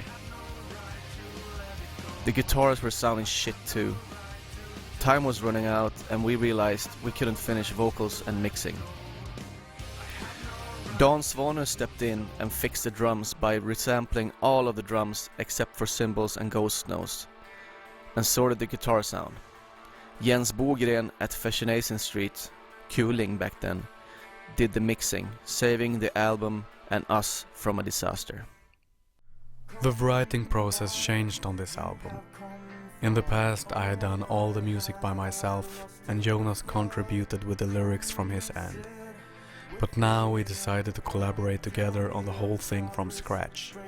The album was an answer to the predecessor. The open 6-string chords were gone. We tuned down the guitars and got more single-string riff-based again. I wouldn't say that the nu metal scene that was going strong at the time influenced us, but maybe it subconsciously rubbed off on us to go into this heavier and more aggressive direction. I remember I liked Mudvayne anyhow. We started to incorporate more loops and more keyboards in the background, and Katatonia sounded both aggressive and melancholic at once. We'd never been more contemporary. This year meant 2 important releases for me, close to each other. Not only the new album, but also the birth of my first son. So in the middle of the overwhelming chaos that comes with becoming a parent, I'm also trying to do press for the album. It's kind of difficult, but it works out somehow. It's getting worse as we have to head out on a 7-week headline tour of Europe when my son is just 2 months old. When I get back home, he's completely different from when I left. He's got hair and is able to smile at me. I feel that I missed out on important things. The tour, however, is okay, I think. My memory isn't that clear. We had a number of support bands doing different legs of this long tour. It was great to have American band Daylight Dies opening for us, as it's the band of our longtime friend and webmaster Jesse Half. Playing Hungary for the first time is my strongest memory from this tour. Some 600 people going totally crazy at a mega pub. I still keep this gig in a special place in my heart. Last gig of the tour is in Stockholm. We have friends and family coming over, and it's such a relief to come home. Having so little tour experience, 7 weeks was a long time for us to be on the road. After the tour we went back to doing more normal things. I was occupied with being a father, and also Daniel and his girlfriend were expecting to become parents. During the end of the summer I was trying to get in touch with Anders, but I couldn't get a hold of him. Not an unusual situation, but after a while I started wondering what was up. We were scheduled to do an interview at Swedish National Radio, so I needed to set up a time with him. After finally getting hold of him, we had a talk and I realized he didn't want to continue with Katatonia. Anders had pretty much taken on the role as the band's manager. He's the only person in the band with a business mind. I guess this had been tough, and at the same time he was very disappointed with how Peaceful were taking care of us. We wanted to do videos to present our music, we wanted to do more tours, but we felt we were going nowhere still. I convinced Anders that we should do the interview at the radio, and that we should go out afterwards, have a few beer and talk about the whole situation. He was still determined to give up Katatonia, but we managed to talk it over. I don't remember exactly how, but he agreed on giving the band another chance. Today I'm happy that I actually stood up for something. I felt there was too much to lose. Usually I'm not the kind of person that pushes other people, trying to make them think in a positive way, etc. I guess it's kind of far from who I am, but for the sake of Katatonia I could do it. Viva Emptiness was released in April, and the tour started the same month. Jonas became a father in January, and going on tour only 2 months after must have been rough for him. First leg of the tour was Finland, and again we took the ferry over. Can't remember much from this tour, but one thing will never leave my memory: the tour bus. It was an old, gold-colored piece of junk and held 10 seats, 5 beds. Well, it looked like beds but functioned more as coat hangers and shelves for beer and vodka. And it also had a busted exhaust pipe. When going back to Helsinki from Nivala, the temperature had dropped to -20 centigrade outside.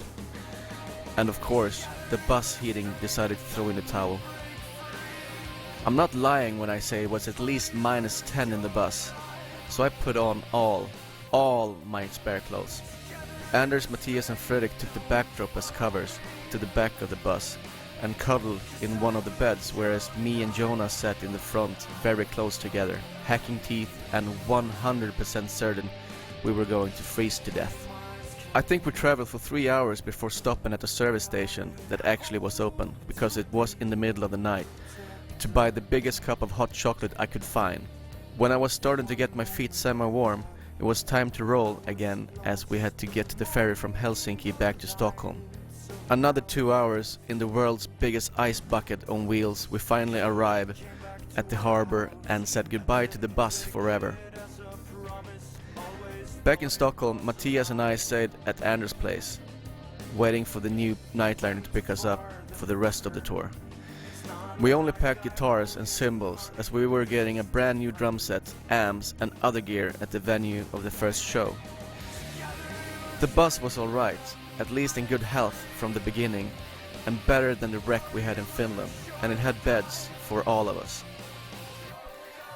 By the end of the tour, it would become an infectious residence, getting and keeping us ill for a long time. In Denmark, on a day off, some of the guys even had to see a doctor, while the rest of us went to Tivoli. Matthias and I rode the free fall attraction and again feared for our lives. All in all, the tour was okay, but very long, and even longer as I received a phone call from my girlfriend saying she was pregnant. Fredrik got the same news from his girlfriend just days after. Last show was in Stockholm. I was happy to finally be on home ground, seeing all my family and friends who came all the way to see the show. We didn't do anything after that tour before October, when we went to Greece for the first time to do 2 shows. Viva Emptiness was a different album to follow up Last Fair Deal Gone Down, both musically and sound-wise. So many compromises went into that album, not in the writing, but in the making and the production. This is still the only album I would really feel would be liberating to remix or even re-record, because I still love the songs. Many of them could easily represent a position on our last album as the strong tracks they are. Our first headline tour with this album was a very rough one. We naively put the control of the band into the hands of people living up to the name of amateurs. The result was a last-minute booked tour with a stupid routing, poorly promoted and with a tour bus infested with some kind of virus that didn't allow us to get well for the total 7 weeks we spent in it. We were on painkillers and medicine on a daily basis. I have no good memories from this tour. For too many occasions I just wanted to go home and get cured and pick up the health I left behind. I also wasn't happy with Katatonia as far as a live act. Back then, if someone said one word about us not living up to expectations, or that we couldn't deliver live, I'd tell them to fuck off. But they were right all along. They were speaking the truth. Katatonia at this time was simply not a good live band. I probably played like shit, but wasn't happy with reading I was the only one attempting to put on a show in the reviews, and just because I was the only member with long hair could certainly not have been the issue. The root of the problem wasn't the lack of attitude or the missing enthusiasm, or even, as to say, do you got what it takes? We argued about this a lot, as I failed to see any improvement, and at one point I almost started to accept maybe that was what we were supposed to be like. Great on record, shit in concert. Was that even our trademark? I spent the rest of my energy fighting with the label about getting more priority and then pushing the album and us in more ways. I had to beg and nag about shooting a video and other publicity and promotional issues. I had to beg and nag about them submitting us for any tours. I finally begged and nagged them to kick us off the label in order to save the band from going under. By this time I had changed from being just the guitarist of the band to unwillingly become Katatonia's full-time manager, and it was all about the biz. There are certain things a member of a band shouldn't deal with. I'm talking about the uncomfortable things that don't go hand in hand with being an artist. The need to sometimes have to be that person people will think is an asshole. I was forced to become one for the sake of the band not getting run over. I ended up doing all management duties, dealing with everyone on the outside, making sure things clicked on the inside. I became the band's agent and negotiated and booked all shows, routed all trips and paid all flights. I landed every member's endorsement deals. I designed all the merch. I maintained all the websites together with our webmaster. I was devoured by the world of Katatonia we had created. 2004 was kind of a non-happening year for us. We didn't do any real tours, but we had gigs at least, trying to push and promote Viva Emptiness as much as possible. I don't remember that much of it. Maybe we started to collect small ideas for the next album, writing some music here and there. 2004 was one of the most fun years for touring. We did a Scandinavian tour together with the band Amaran, starting off in Finland. Yes, the same ferry to Finland, and this time we brought my longtime friend Sonny as merchandise salesman. We quickly found out that the guys in Amaran liked to party too, so the ferry ride was even more fun than the former ones. Arriving in Helsinki, we got picked up by the Finn promoter and the same fucking gold-colored bus we almost froze to death in the year before. This was February too, so it was even colder, but the heating was fixed. Finland is one of our favorite places to play, and they have really great venues for live shows.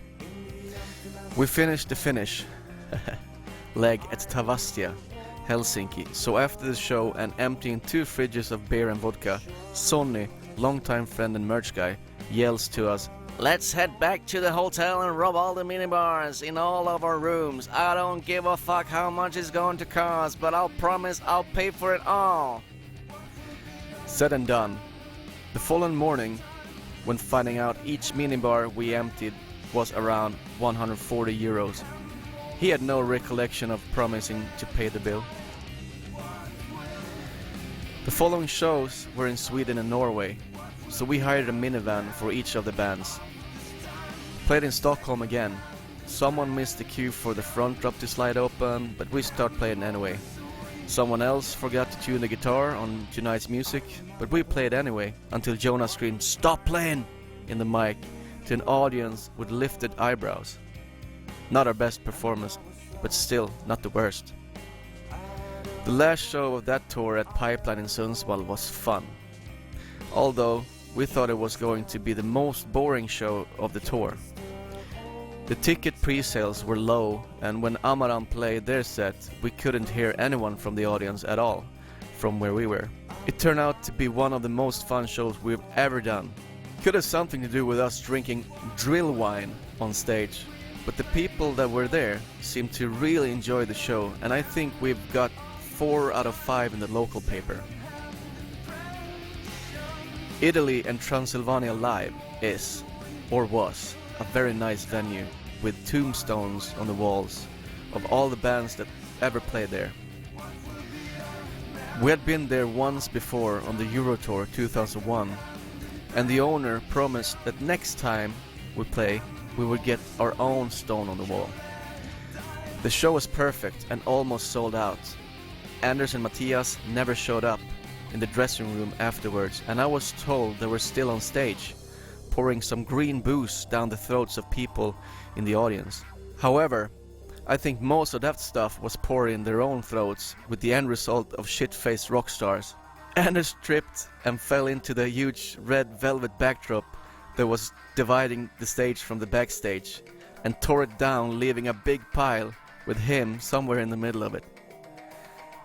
The owner was furious and told us to get the fuck out, and that we could forget about getting a tombstone. The following day at the airport, I had an extra piece of luggage, aka Blackie, to push around on the trolley. Of course we went back to Finland once more. It was midsummer time, the peak of Swedish traditional celebration. Read, heavy intake of alcoholic beverage. And why not start the festivities on the ferry already? And why not with Fernet Branca? Hey, let's go to the piano bar, dry hump each other in front of old-timers, and do a beer overhead, and ending it with a headbang, helicopter style, so the piano player gets all wet and calls for security. A disturbing and not so professional ferry behavior. I miss those times occasionally. One of the main reasons one becomes a musician is to someday get rich and famous. Anyone who speaks differently is a liar. The famous part is pretty easy, but the money thing is trickier, especially when you fly to do a show in Turkey and deal with Turkish promoters who run off before getting the band paid. You lose a bag of merchandise, fly to Greece, lose a double-kick drum pedal at the airport, not getting to play nor getting paid, spend all your private savings, and then fly home, only to find a post from the hotel manager in the Katatonia.com guest book that we forgot to pay for a couple of White Russians and pay TV. If we had a film crew with us on that trip, documenting every minute, we would definitely be famous now, at least on YouTube. Mr. Per Sodomizer Eriksson entered our lives as guitar tech on this year's last tour. He'd been a long-time friend of mine and was a local guitar hero back home. 5 shows in Denmark, Holland and Germany were on the agenda. We traveled by minivan and with nobody owning a GPS at the time, we planned the trip using printed sheets of Mappy. I was the main driver, and Anders, "Did you turn right at the last exit, Nyström?" sat next to me reading the map and guiding the way, with very mixed results. A smooth tour with very few mishaps, except for after the last show, where everyone got so wasted that one of our fans had to drive us in the van back to the hotel.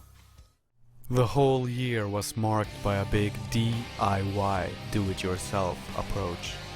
All our gigs and mini tours this year were booked and organized by ourselves, and we sacked our merch company and started printing the merch ourselves. Lots of drinking and partying. Things got quite chaotic at times, but we had fun. Lots of fun. Very few gigs this year, mainly because we have started to write music again, but we played at a festival in Greece that I remember quite well. Not only because we played at noon in the hottest sun ever, Daniel could hardly touch his cymbals while performing, but also because Dio played, and it happened to be Ronnie James Dio's birthday. After our gig we started to drink heavily backstage along with the guys from Dismember. Anders and Daniel had a fight, I can't remember why though, but it was quite fun. Anyway, after some hours of drinking we realized that the backstage area has been rebuilt without us noticing it, and now it has got long tables full of champagne glasses, belly dancers performing, a lot of people celebrating. We celebrate this by putting down our heads in a big barrel full of beer, ice and cold water. Then we headbang with our soaking wet hair. This is where the now infamous refreshment invention, ice banging, was born. But the guards at Dio's birthday party didn't like what we were doing, so we were told to either stop or leave the backstage area. By then we realized that there was free champagne for all, so we headed over there to refresh ourselves further by 1. Drinking champagne, and 2. By doing champagne overhead, which is a festive version of Anders' classic party favorite, beer overhead. It was a great party and something we will remember for sure. Afterwards, we wanted to take pictures with Dio, but Daniel was the only one who dared to knock on Ronnie's dressing room door. Someone opened and asked Dio if he was up for a picture. I guess he was very tired, but he came out, talked a little to Daniel and had a picture with him. Seemed to be such a friendly person. I'm glad we could be at his party even though I never spoke to him. He was one of my biggest heroes when I started listening to music as a kid and remained one of my favorite singers from that era. Determined to make the album of our lives, we lock ourselves up again at Anders' place, rolling out all the ideas we have on the table, put them together, pull them apart again, start from scratch on other things, arrange, rearrange. This takes a number of months, but the great cold distance is about to unfold. We have booked the studio Fascination Street, ex-Cooling, where we're gonna record with Jens Bogren, who mixed Viva Emptiness, and David Castillo. David is also recording ideas with us at Anders' place. CDs are once again sent out to the other guys, and we discuss a few things, mainly drum related. Both Anders and I are extremely happy with the material we have collected for this album. When we hit the studio everybody's really focused, and Jens is doing hard work with the whip. He won't let a millisecond of sloppiness through. Back in the day I remember watching Anders do guitar takes. Once he fucked up on the guitar he would look up, but continue playing. If no one said anything, he would just keep on as if nothing happened. Sometimes I would say, "You played the wrong note like 2 minutes ago," and he would reply, "I know, but no one said anything, so I thought it would be okay." With Jens this would be impossible. David is a tiny bit kinder, but he's also pushing us for the best result possible. Smooth recording all in all, and the result is superb. The songs shine through and the sound is stellar. The Great Cold Distance proves to be our masterpiece so far. Shoot it up! The song Love Missile F111 with Siggy Siggy Sputnik is, for us, very much associated with the Metal Mania tour, as the driver of our van had it running on repeat in the car stereo throughout the entire tour. I have vague memories of this one, but will never forget the last evening of the tour. We had finished our set earlier that afternoon and started to party right away. Some of us ended up in Napalm Death's dressing room having a beer and throwing oranges in the brick wall just for fun. Mr. Martin Curtis Powell of Cradle of Filth later invited us to his dressing room for a drink, and I guess we all went there. Everyone was having fun, sitting or standing chatting with each other, when all of a sudden Matthias picks up a green apple, throws it, and by accident hits Danny Filth right in the face. My guess is that Matthias, in his drunken mind, still was with Napalm Death smashing oranges. Anyway, all hell breaks loose and Danny flies over the table and wrestles Matthias to the floor, punching and kicking him. I was shocked. I think we all were, and first thought he was joking, but when security came and lifted Danny up, still kicking and screaming, I kind of understood what the hell just happened. Luckily, none of the kicks hit Matthias badly, but his watch broke and we headed back to our hotel room with Matthias constantly asking, "What did I do? Can you believe how rude that guy is?" So I told him about the apple, but he denied throwing anything at all. Sorry, Danny. I had started to receive some demo songs for the upcoming album, and I was blown away by the material and technicality of the arrangements. For me, it was such a huge leap from Viva Emptiness, and I basically thought I wouldn't be able to play those complex drum parts. Everything was so well written and cleverly arranged, and I didn't want to be the guy to stop the progress for not being able to deliver 100% justice to the song. I even talked to Jonas about stepping aside, so they could get a better drummer. But when he said he refused to record this album with another drummer, I immediately went to my rehearsal place to start practicing. The Great Cold Distance was recorded at Fascination Street Studios in Örebro, starting late spring, early summer. I walked from my home carrying a case of cymbals and a backpack to the train station to go to Örebro, where I would meet up with Anders, Jonas and David. They picked me up at the station in a small VW Golf, in which they had been traveling from Stockholm, containing loads of gear and 3 people. I managed to squeeze myself and my gear into the car, but it was so tight it was hard to breathe. If the police had seen us, they'd shoot us on the spot. I had gotten 10 days off from my work at the bookbinding company, so I had to at least nail 1 song per day, which I did. I returned to the studio a couple of weeks later to do some backup screams. Later that summer, we went to Greece and the Rock Wave Festival. Some great bands were also on that bill, such as Twisted Sister, Anthrax, Dio, and Dismember. I even got to talk to Dio and have a picture taken together with him. We went to Russia for the first time. As we live in the same town, Sodomizer and I started the trip together early morning with a train to Arlanda Airport, where we would hook up with the other guys. We were both a bit scared about going to Russia, so we started drinking whiskey on the train, making us braver and a bit tipsy, to say the least. The trip to Russia was as I expected it to be. Drunk people everywhere, stinking venues, bad stage sound, death threats, men touching your private parts, smoked cheese, very long bus rides in the night with roads not being rebuilt since Second World War, and last but not least, a lost Russian sound engineer who were later found killed in a ditch. All in all, a great road trip. The way we wrote Viva Emptiness worked really well, so when it was time to start working on a new album, we dived into more of the same. Having learned from the past mistakes and eager, maybe even desperate, to not let the recording be compromised, we spent our longest period of continuous time and blew the biggest budget we ever had on the making of The Great Cold Distance. The result was cold and perfect, almost clinical and sterile, in a good way. I heard the album was used as a reference in hi-fi stores. Just after the release of the album, we were playing Swedish metal magazine Close-Up's own festival in Stockholm before heading out on our headline tour of Europe. We haven't played live for something like 11 months, and we're going to play a number of songs off the new album for the first time. It proves to be hard. Nerves combined with new material is a shitty combo.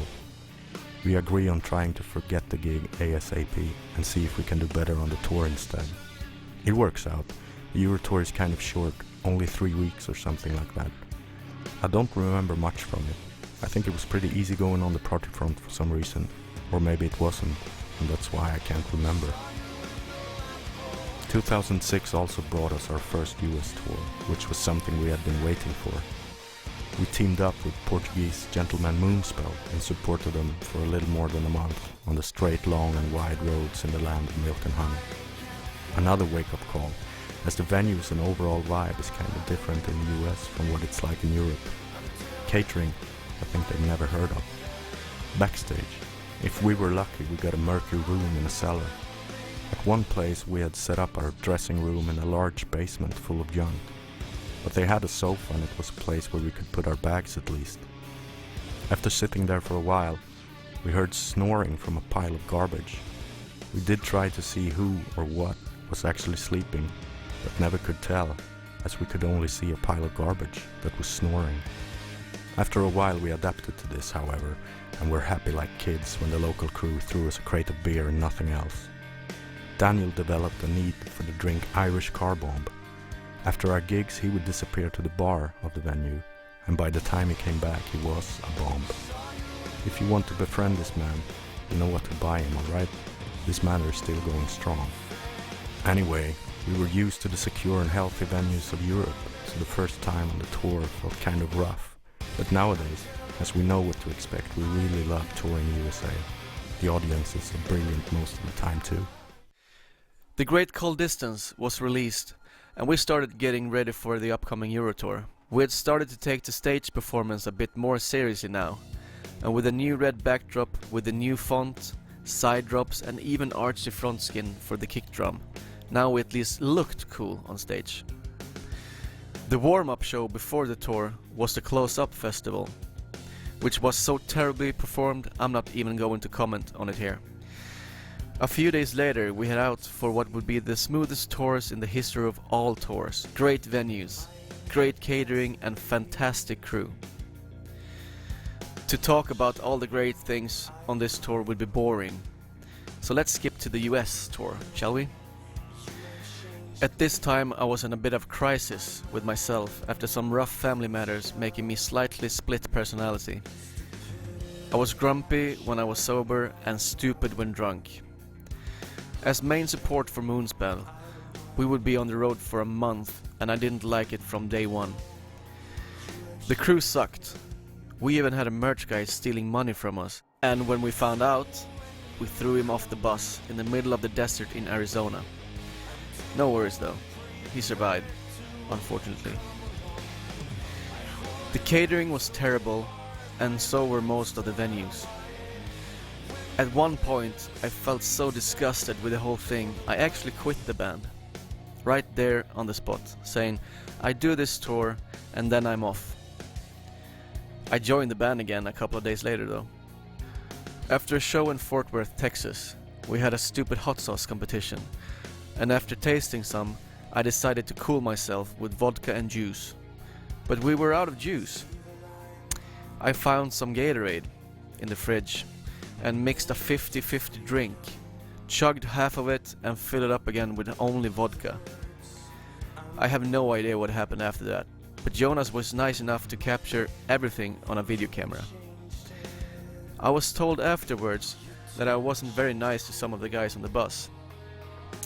Oh well. We ended this year doing a show in Finland on New Year's Eve, personally invited by Ville Valo of Him, and this time we traveled by air rather than by sea. Our girlfriends were also invited to this special night, which was more of a party than a show. I even proposed that night with a positive outcome, although we're not married yet. We finally got an agent on board and started to work with the UK division of the world famous The Agency Group. This was a step in the right direction, as the interest in the band had doubled or even tripled. Also, the relationship with Peaceful had been repaired and improved. We were very happy with what they had done for us, and we felt we'd become finally the priority on the label, which showed in a great communication and lots of plans on the table. We changed our logo again, but it wasn't a deliberate decision like in the past. Travis Smith's cover artwork to The Great Cold Distance was really different and stripped, and our logo, in our eyes, ruined the impact of that duotone artwork. The sharp, classy font just fitted so much better visually, so we started switching between using the old logo and the new font depending on the use. We toured a lot to support this album, and most runs went really smoothly. There was definitely something in the air now. Things were rolling, and we had gotten a good grip on the road we traveled. We kept touring, gigging, drinking to keep the momentum of The Great Cold Distance going. The album had received rave reviews and was our best-selling album so far. We had noticed that we played to bigger crowds, a more diverse audience, and we got more feedback from people all in all. Started planning to go on our own headline tour of the US, and we were going to bring along Countrymen Scar Symmetry, Finnish Friends and Swallow the Sun, and another band from the country of 1,000 lakes, Insomnium. This tour proved to be a smoother ride, probably because we knew what to expect. We had a great time with Scar Symmetry on the bus, especially guitarist Jonas Kjellgren, who is an old friend of the band. He's been doing live sound for us in the past, and he used to be in bands together with both Fredrik and Matthias. Before we know it, the tour is over, and we are left with nothing but memories, like the last gig where we played to something like 30 people, and we had Scar Symmetry vocalist Christian Elvestam singing Sweet Nurse with us. He actually works as a nurse. Great party afterwards, and when we wake up, everybody's hungover but very ready to board a plane bound for safe old Sweden and Finland. But wait, Katatonia is not going home.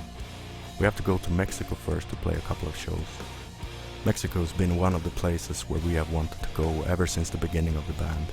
South and Latin America has been extremely supportive through our career, and we had never been close until now.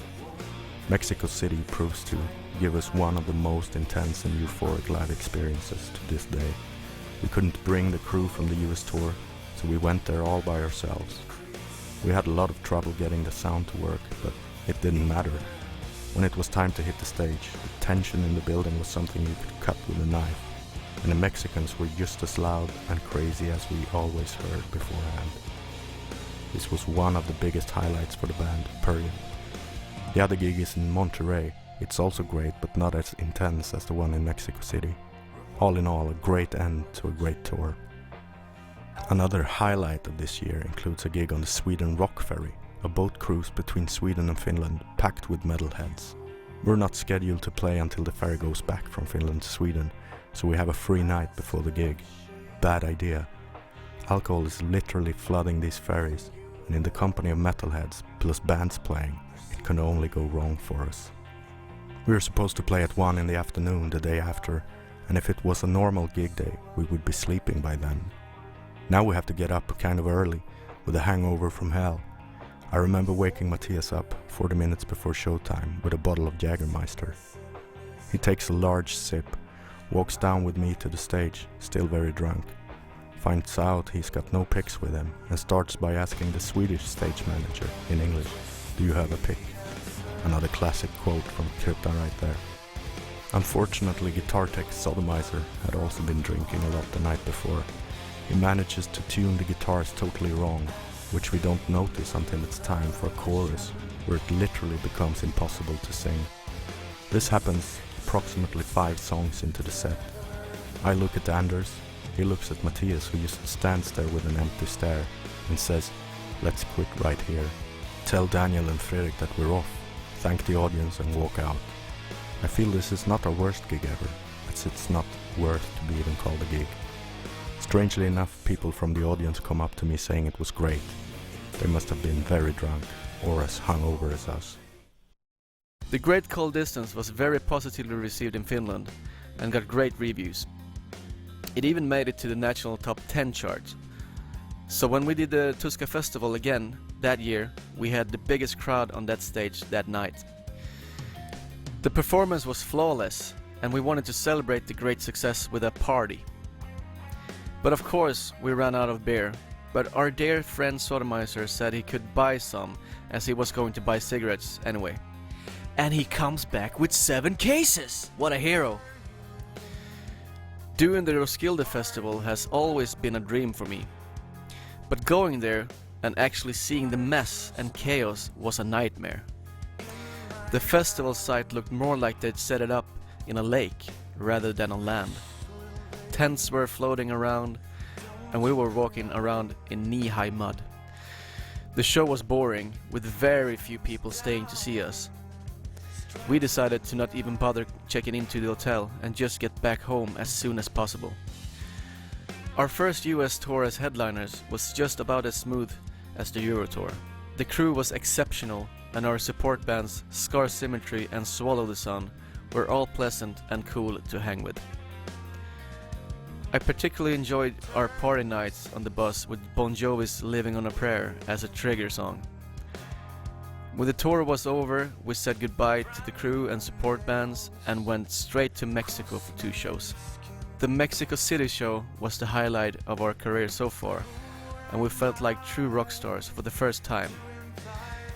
Hundreds of people even went to our hotel, screaming and making noise. Matthias and I shared a room and we couldn't figure out what was going on outside the hotel. I looked out the window, saw the crowd and directly wanted to go down to them. Matthias joined and with massive security we greeted them and autographed every piece of paper they had. We told the other guys about the experience the following morning. They had all heard the noise but thought it was a riot and didn't dare to go outside. Back in Sweden again and traveling on the Chaos Ferry again, but this time we are actually going to perform. Sweden Rock Festival has arranged a mini festival at sea with a wide mix of bands. We are scheduled to play on day 2, going back from Finland to Sweden, so we have a day off on the ferry. Fredrik is struggling with fever and throat pains, so he's taking it easy in order to be able to do the gig. The rest of us are off watching bands and drinking beer, the usual boat behavior. It turns out Fredrik is feeling even worse the next day, but is able to do the show. We have to, however, cancel the Swiss date, the following day, as Fredrik is forced to see a doctor to get treatment. First cancelled show in 8 years and we get so much shit for it. People are posting pictures on our web forum where they are flipping off the Katatonia dressing room sign and writing "We are pussies" for cancelling due to too much drinking on the ferry the day before, which was not the case. We are always drinking on tour, but we have yet to cancel a show for being hungover. The support for the Great Cold Distance stretched into this year as well. More touring, and we heard the album had outsold all of our older titles. It had been a long time coming, but overnight sensations don't belong in our world. Katatonia had a steady following, in for the flavor of the music, not for the flavor of the day. This year is also an easygoing year on the tour front, as we are supposed to start writing songs for the next album. One of the few gigs we do is a small festival in Italy called Dark Fest. Daniel and his girlfriend were expecting their second child at the time, so we couldn't bring him. We talked to Robin Berg, a friend of the band and ex-drummer for Amaran, asking him if he can do the gig instead of Daniel. He agrees to do it. We rehearsed a little with him, but most of the time he was practicing by himself at home on a digital drum kit. When we get to Italy, he is super nervous and is getting worse by the minute. We try to talk to him before the gig, but it's impossible. We try to give him beer and wine to cool down, but he refuses to drink 1 drop of alcohol before playing. He says that if the gig goes well, he will party like a maniac afterwards. We hit the stage and Robin is phenomenal. He had nothing to worry about. After the gig he starts to drink, so happy that the gig went well. I don't remember what happened, but he told me recently that no one partied with him afterwards. He said the rest of us got wasted on drugs and went back to the hotel. I don't know what to think about that. Maybe he's joking, but my memory is unclear as to this day. We were supposed to write music, yes, but nothing really happened. Daniel had become a father again. Also Fredrik and Matthias had 2 kids each. I was going to be a dad again in the fall, so we just tried to live our normal lives, I suppose. I was writing some music, but it never made it into real songs. Just a lot of scattered ideas lying around, waiting to get picked up by someone with more discipline than what I had at the time. Did a few more gigs, one in Spain, which was a festival held in a bullfighting arena. Nice to meet some old friends like the people from My Dying Bride, so we partied a lot. Matthias got so tired and wasted from this that he fell asleep immediately after sitting down in the bus that would bring us bands from the festival back to the hotel.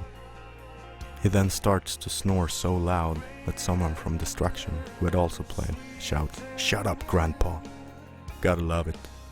The day after, we are back in Sweden only to board another ferry, the Mellow Boat, arranged by Stefan Dimle, who also used to run cult record shop Mellotronen in Stockholm. We're playing with Opeth, Comus and Anecdoten among others. The gig is great despite high waves outside, which causes some trouble keeping the balance on stage. Sodomizer, the guitar tech, gets seasick, so he gives in after just a few songs. As an encore, we're going to play the song Murder, but with Mikael from Opeth on vocals, as he was singing it on the Bray Murder Day album. But with no guitar tech, trouble arises, and Fredrik's guitar is horribly out of tune during the song. Anticlimax, to say the least. We do a few more gigs, and then I had my second son in November, which called for some peace and quiet on the band front once again. A couple of months after that, I speak to Anders about the music for the next album. He tells me he's got no ideas, and also that the management part of the band is consuming more and more of his time.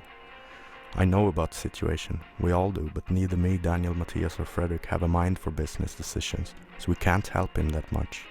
After a bit of whining, I decide to try to make as much music as I can on my own, to see where it leads. I had been writing quite a bit of material on Great Cold Distance, but back then Anders and I were working together with all the ideas we had. Me and my girlfriend were expecting our second child in late February. So doing a show in Italy the 24th would be risky, I knew that. But instead of cancelling, I asked Robin from Oktobertide and Amaran to fill my place this one time. He was more than happy to help out, so we arranged a couple of rehearsals where I sat beside him as a compass. It was a headline show and some 18 songs were on the set list, but he did a great job. They even performed the song Follower for the first time, without me. Bastards. The rest of the year consisted of only festivals. In Spain we performed in a bullfighting arena with Saxon as headline act. Jonas got to meet Biff and get an autograph, get hammered and fall into a building fence, and at the same time making sure it collapsed. We flew home early next morning to play another boat festival. Opeth was there too, so we decided to do the song Murder with Mike on guest vocals. It was very stormy when we were on stage. Mr. Per Vomitizer Eriksson, who was still guitar tech at the time, lasted about halfway into our set before running up to his cabin, puking his guts out before passing out. Hellfest in France is one of our favorite festivals to play. Very professionally arranged and loads of fantastic bands and friends to watch and hang out with. We had an early slot with the sun shining in our faces, but it didn't matter. The crowd was massive and loud, and that's what matters. An interesting incident occurred on the 6-hour limousine ride from Kuopio Rock, Finland, taking us back to the airport. The fact that we had a limo with a private driver taking us back, instead of a cigarette-smoking flounder face driving a shitty van, is interesting itself. I was sitting next to one hungover sodomizer who was trying to sleep and in the same time suppress vomit. He did a great job and lasted 5 hours and 55 minutes before filling 2 50-centiliter cups. And as we rolled into the airport, people outside of the limo were taking out their cameras and cell phones. Well, they probably thought we were real celebrities. But as Vomitizer got out of the car with 2 full cups of barf, trying to throw them into a dumpster only to pour 1/2 of a cup onto himself, the camera people went wandering about their own business again. This year almost turned out to be a timeout. Sure, we had some gigs scattered over the 12 months, but we were really supposed to write a new album, and maybe even commence recording, which we never got started on. We all spent our time with our families, taking care of biz, and the time flew by. In January I start to collect all material I have, music, lyrics and vocals. I sit by the computer 24/7, that's what it feels like at least. Making my noise when the family is awake, and then during the nights I try to arrange the songs, try to complete lyrical ideas, whisper vocal melodies. I send out ideas to the other guys, and they encourage me to continue. I get in touch with Anders Eriksson, Frank Default, who was doing keyboards for a couple of the Great Cold Distance B-sides on Furl and Code Against the Code. He agrees to work with me on my ideas, adding keyboards, textures, loops, programming, etc. We book David Castillo to record again and mix Night is the New Day. Studio session is set to start in July. During the spring I talked to Anders again, and he still hasn't contributed to the music for the new album. I have an idea. Me, Anders and Frank should get out in the countryside for a week to just write music and try to finish the pre-production of the album. In May we go to my parents' summer house, again, as we were there to write songs for our demo 18 years ago. We set up a studio and start working immediately. I realize Anders really missed making music, only he couldn't do it in his home anymore with all the distractions that he got lately. We write a couple of songs together and he also makes one song of his own. It's a very creative time as we are finally totally shut off from modern society. The house is in the middle of the forest with no neighbors for miles. Daniel comes over too so we can discuss drum parts. We do a bit of barbecuing every day, drink beer and rakia, Serbian booze that I get from a couple of Serbian friends. We go out with a small boat to do some fishing. At night we add the finishing touches to the pre-production and all of a sudden we have most music ready for the new album. Me, Daniel and David pack a car in July and head off to Varberg, a city on the west coast of Sweden where we are going to record the drums in a studio called Studio Mega. I'm really exhausted since I have been doing music pretty much every day since January, but I love drums so I don't have a problem with it. I think we spent 10 days at Studio Mega. Daniel heads home to Falun and me and David travel back to Stockholm where we are going to continue with guitars in his own studio Ghost World. We start tracking guitars after experimenting with loads of effect boxes. It's very time consuming. I have to play some guitar as well since I've written most of the material and it's faster than to teach Anders everything. Fredrik comes down to get his share of aching fingers too. Everything sounds great, we keep recording. Matthias comes down to play the bass and on one of the bass days I think I'm having my first day off since we started the recording. Then it's time to add all of Frank's stuff. Most of it we already have as MIDI files, but we also brought his Fender Rhodes piano to the studio. The album is really starting to sound good. Vocals next, and by now I'm starting to feel very exhausted since I've been around during all of the recording phases. The other guys have come and gone to do their things, but I just couldn't leave the studio. The songs are my babies and I have to make sure they are treated right. One night, David and I hook up with Christer Linder, who has recorded some guest vocals for the song Departure.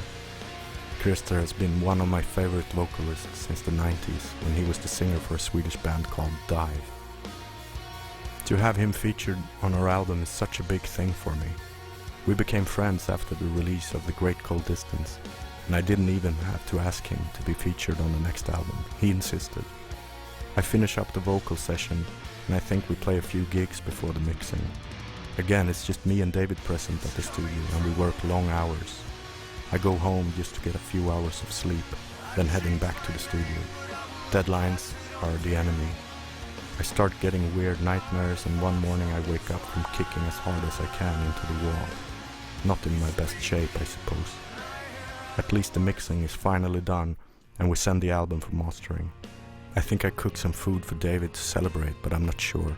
Everything is in a haze thanks to the extreme stress.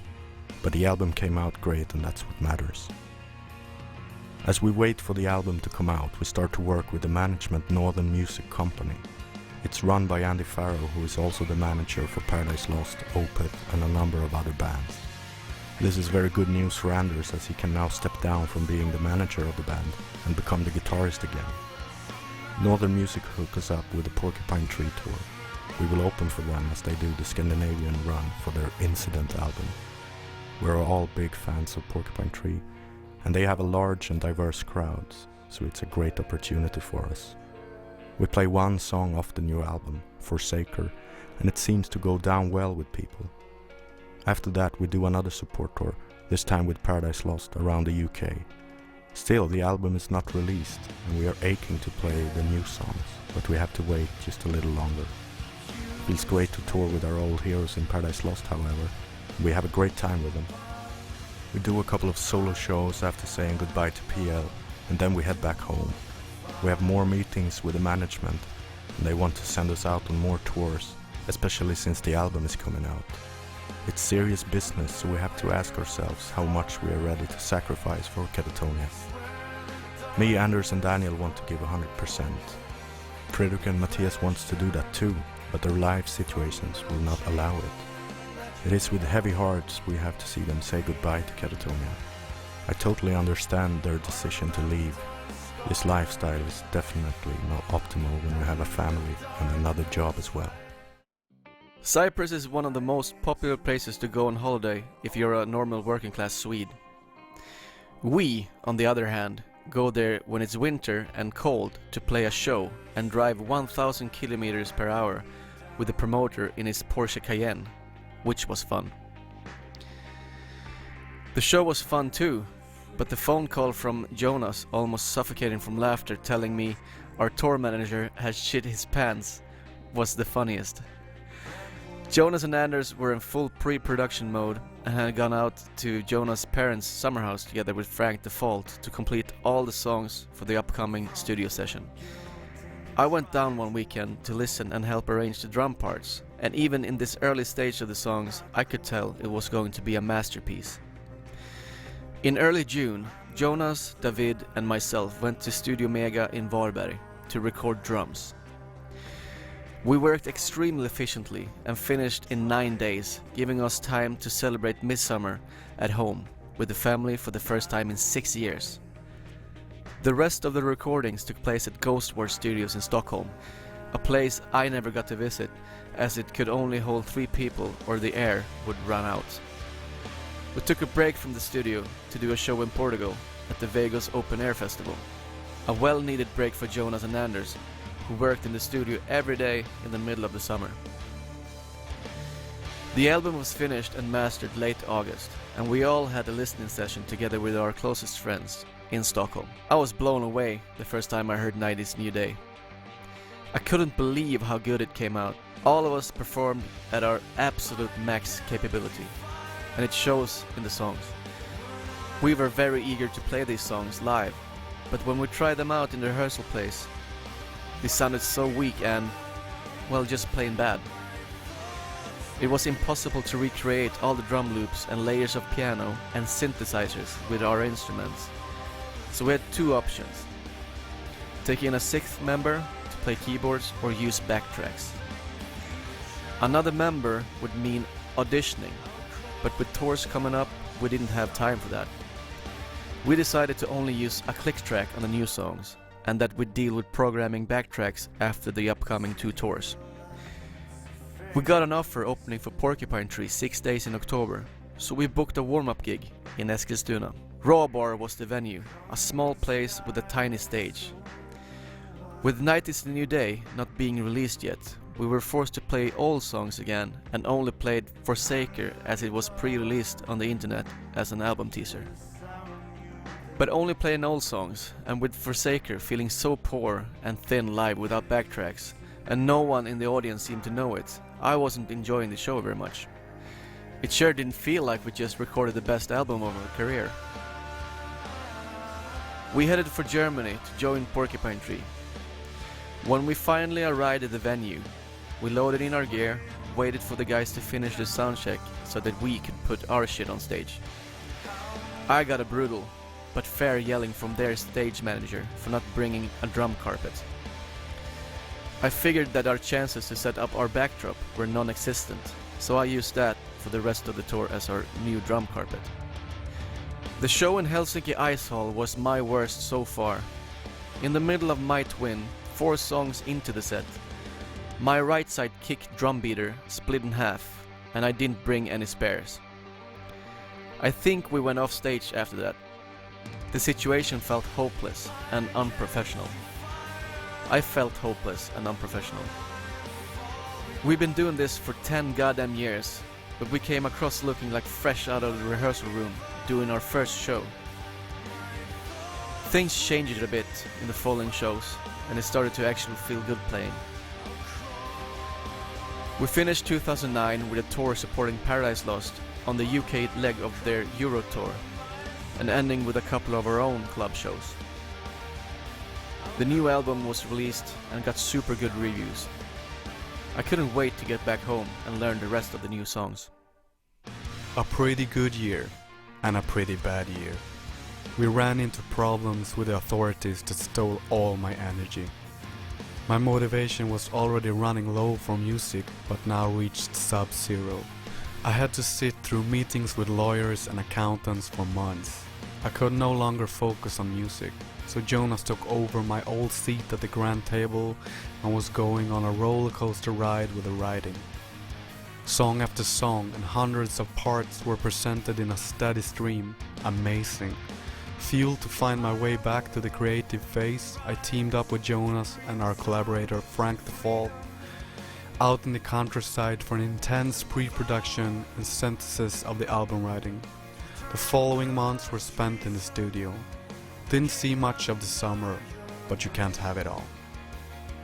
The next big step was making a change in the structure of the band, and after some meetings with long conversations, we finally teamed up with Andy Farrow of Northern Music, a known, well-respected management from the UK that had managed Opeth and Paradise Lost among others for many years. This move finally released me from the role as the band's manager, and consequently most duties which falls under it, a huge relief. I also left my flat in Hägersten, where I had lived for the past 11 years, to start over afresh in Gröndal with my pregnant girlfriend, leave some of the old ghosts behind. At the very end of the year, we saw longtime members and brothers Fredrik and Matthias quit the band, leaving Katatonia as a three-piece. With a brand new album coming out and a European tour already booked, there was no time to audition new members, so we had to replace the brothers with session live musicians as a temporary but effective solution. It's January again, and as we are supposed to start the touring cycle for Night is a New Day in the beginning of March, we need to find touring musicians fast.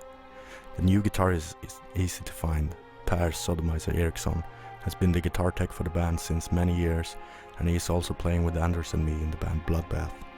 He agrees on taking the year off from anything else but touring with us. Bass player a little harder to find, but I was acquainted with Niklas Sandin, who was part in the last formation of Amaram before they split up, and I knew he was a great bass player, so I asked him. He also agreed, and we started the rehearsal. Everybody feels that the new guys bring fresh air into the band. Rehearsals are going great, so we all look forward to the European tour. Swallow the Sun from Finland are once again going to be our touring comrades, along with German post-rockers Long Distance Calling. This tour is the most successful one so far. Loads of shows are sold out, and we play to a lot more people than we ever did on a tour before. We definitely have a great time, and the new material is fantastic live. At least that's how we feel. Despite being a long tour, we don't want it to end. The love from the crowds have been overwhelming. I was planning to get married during the summer, but I had to change and rebook the date at least 4 times because of more and more festivals getting booked. At some of them we play with Bloodbath as well. Hectic, but sleep is for the dead, right? But I got married at last. Had a fantastic party. Sodomizer was performing with Michael from Opeth, and Martin Axelrod's girlfriend Natalie. Beautiful. Of course we needed to rest our livers from the festivals at least one weekend and have a wedding instead. I was then about to miss my flight to the honeymoon in Greece, as we performed in Poland the day before, and my first flight was delayed due to thunderstorms. All in all, a great summer. We also traveled to the US again to do a headline tour in the fall, and we didn't get rid of Swallow the Sun this time either. Also Israeli prog folk metallers Orphaned Land are joining the tour. What was going to be our busiest year so far started off pretty sad, with Fredrik and Matthias leaving the band. We had 10 great years and thousands of beers together, but the show must go on. We had to find 2 great musicians to fill their places. Sodomizer got promoted from guitar tech to guitar player, and Jonas got in touch with Niklas, who had played bass in Amaran just before they split up. Getting ready for the upcoming Euro tour, we spent 5 weekends in our new rehearsal place, tweaking and perfecting the live set. Using in-ear monitors was new to us, but necessary in order to involve backtracks in our live performance. Finally, all the new songs sounded the way they should. With Swallow the Sun as main support and long distance calling, we hit the road, selling out show after show, staying up way past bedtime, drinking beer and having a good time with the best of people. It made me forget the bad stuff from last year. The new guys did a great job, and now with 4 hippies in front of the drum kit banging their heads to the music, it looked pretty cool. Almost like a heavy rock concert. On the bus, however, the focus was on who got the best Wi-Fi connection while we were still parked outside of the venue. Meanwhile, in the downstairs lounge, the Finns partied like there was no tomorrow. We said goodbye to them and long distance calling in Munich and moved on to Greece, where we had the best food ever. Sodomizer had a tiny heart attack after the dinner in Athens. Flew down to Israel, where we had the best after party at the coolest metal club ever.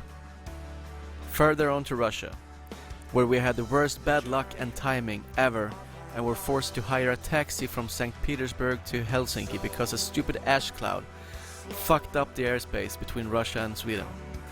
Summer means summer festivals, and we did a bunch this year.